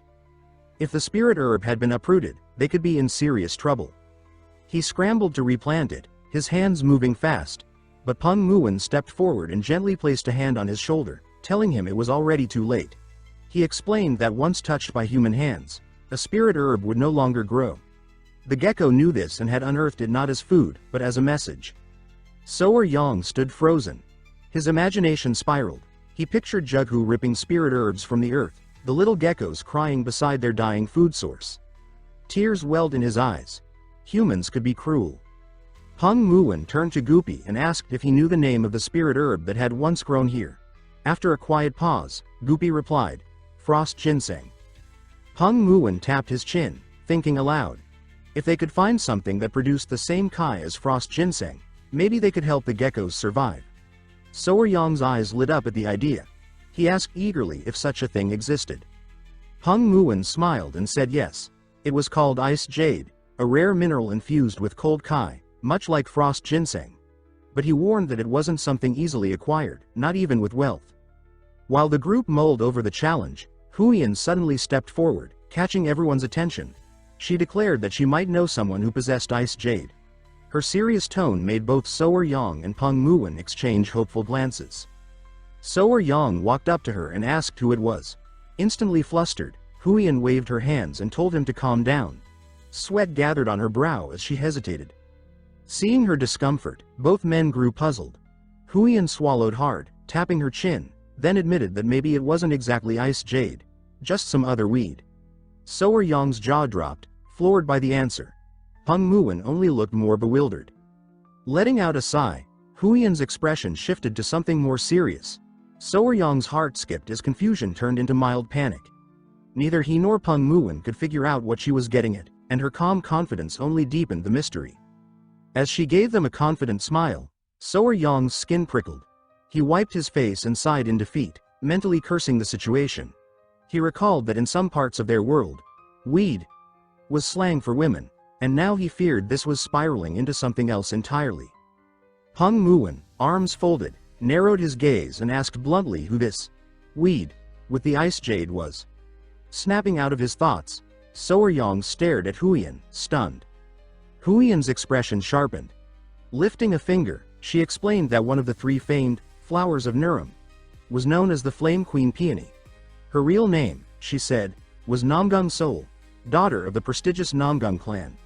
From what Huiyan had heard, Sol possessed ice jade, though she didn't seem to need it for anything. The revelation drew a satisfied smile from Peng Muwen, while So Yang stood slack-jawed, still digesting the information. As they processed this, a familiar chirping sound called their attention. The little gecko had returned. Hearing the small cries, So Yang turned. The gecko's eyes glistened with tears, its gaze pleading. Huiyan asked what it was saying, and So Yang replied that it was begging them to help the injured female immediately. So Yang reached out, nodding that they could continue their discussion later. Huiyan agreed. It was clear the gecko was anxious, and tending to its partner took priority. So Yang leaned over the nest, carefully lifting the sleeping gecko into his hands to examine her more closely. The male gecko watched intently, concern radiating from its bright eyes. Huiyan, looking confused, murmured that she thought geckos could usually drop their own tails. She didn't understand why this one had waited so long. So Yang nodded with a somber expression and agreed. But he added that not all geckos were the same. Some could detach their tails at will, others couldn't, and some could shed but not regrow. This ability, he explained, was called autotomy. Huiyan blinked, surprised by his knowledge. She listened as So Yang clarified that in geckos, tail detachment wasn't random. There was a precise break point in the tail, known as the detachment segment. Pressing on this specific segment allowed for clean separation.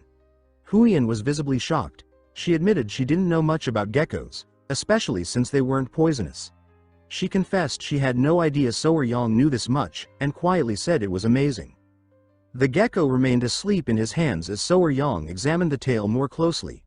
Though he had spoken with confidence, he was unsure whether the procedure would go smoothly. Its tail was already heavily decayed. But he couldn't hesitate.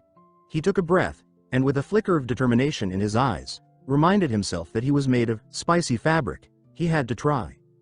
Minutes later, the makeshift surgery began. Huiyan assisted as best she could, while Peng Muwen watched silently from a rock nearby. He had underestimated how long this would take, and now his expression turned serious as he observed their every move. Soft chirps echoed from the male gecko as it waited, alert and anxious. Finally, after several tense minutes, So Yang reappeared from behind the rocks. In his arms, the injured gecko lay sleeping peacefully.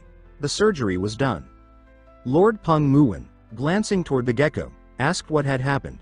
Huiyan, hearing the question, allowed a soft smile to break across her face. So Yang, eyes sparkling, revealed that the surgery had gone better than expected. As long as they continued to care for her properly, the gecko would make a full recovery. At that moment, the small male gecko burst into tears, his eyes brimming with gratitude. A smile spread across So Yang's face as he sat beside him, moved by the emotion. Peng Muwen observed the scene with interest. Each time he watched So'er-Yang, the boy seemed more extraordinary. The pair of geckos returned to their nest, curling up together in peace. With the most critical part of the ordeal behind them, So'er-Yang and the others decided to remain nearby for a few more days to monitor her recovery. Days later, So'er-Yang and Huiyan returned to the cavern, laughter trailing them as they jogged toward the rocks. By the nest, the two geckos played together with visible joy. Seeing how much the female had recovered, So'er-Yang couldn't help but smile. He watched them closely, noting their soft movements and affectionate nudges. Their expressions were full of tenderness. So'er-Yang clenched his fists, elated. They had gone from being timid as kittens to lively as puppies. He thought to himself that if this had happened in his past life, it would have gone viral online in an instant. His attention stayed on the female gecko. Her movements were smoother now, and there was color in her eyes again. It was time to go. As he stood to leave, the geckos froze, eyes widening in visible sadness. So'er-Yang quickly reassured them with a smile. He told them they weren't leaving forever, just going to find food and supplies and would return soon. He reminded them to keep the seeds safe and high, where no one could disturb them. The geckos nodded in understanding.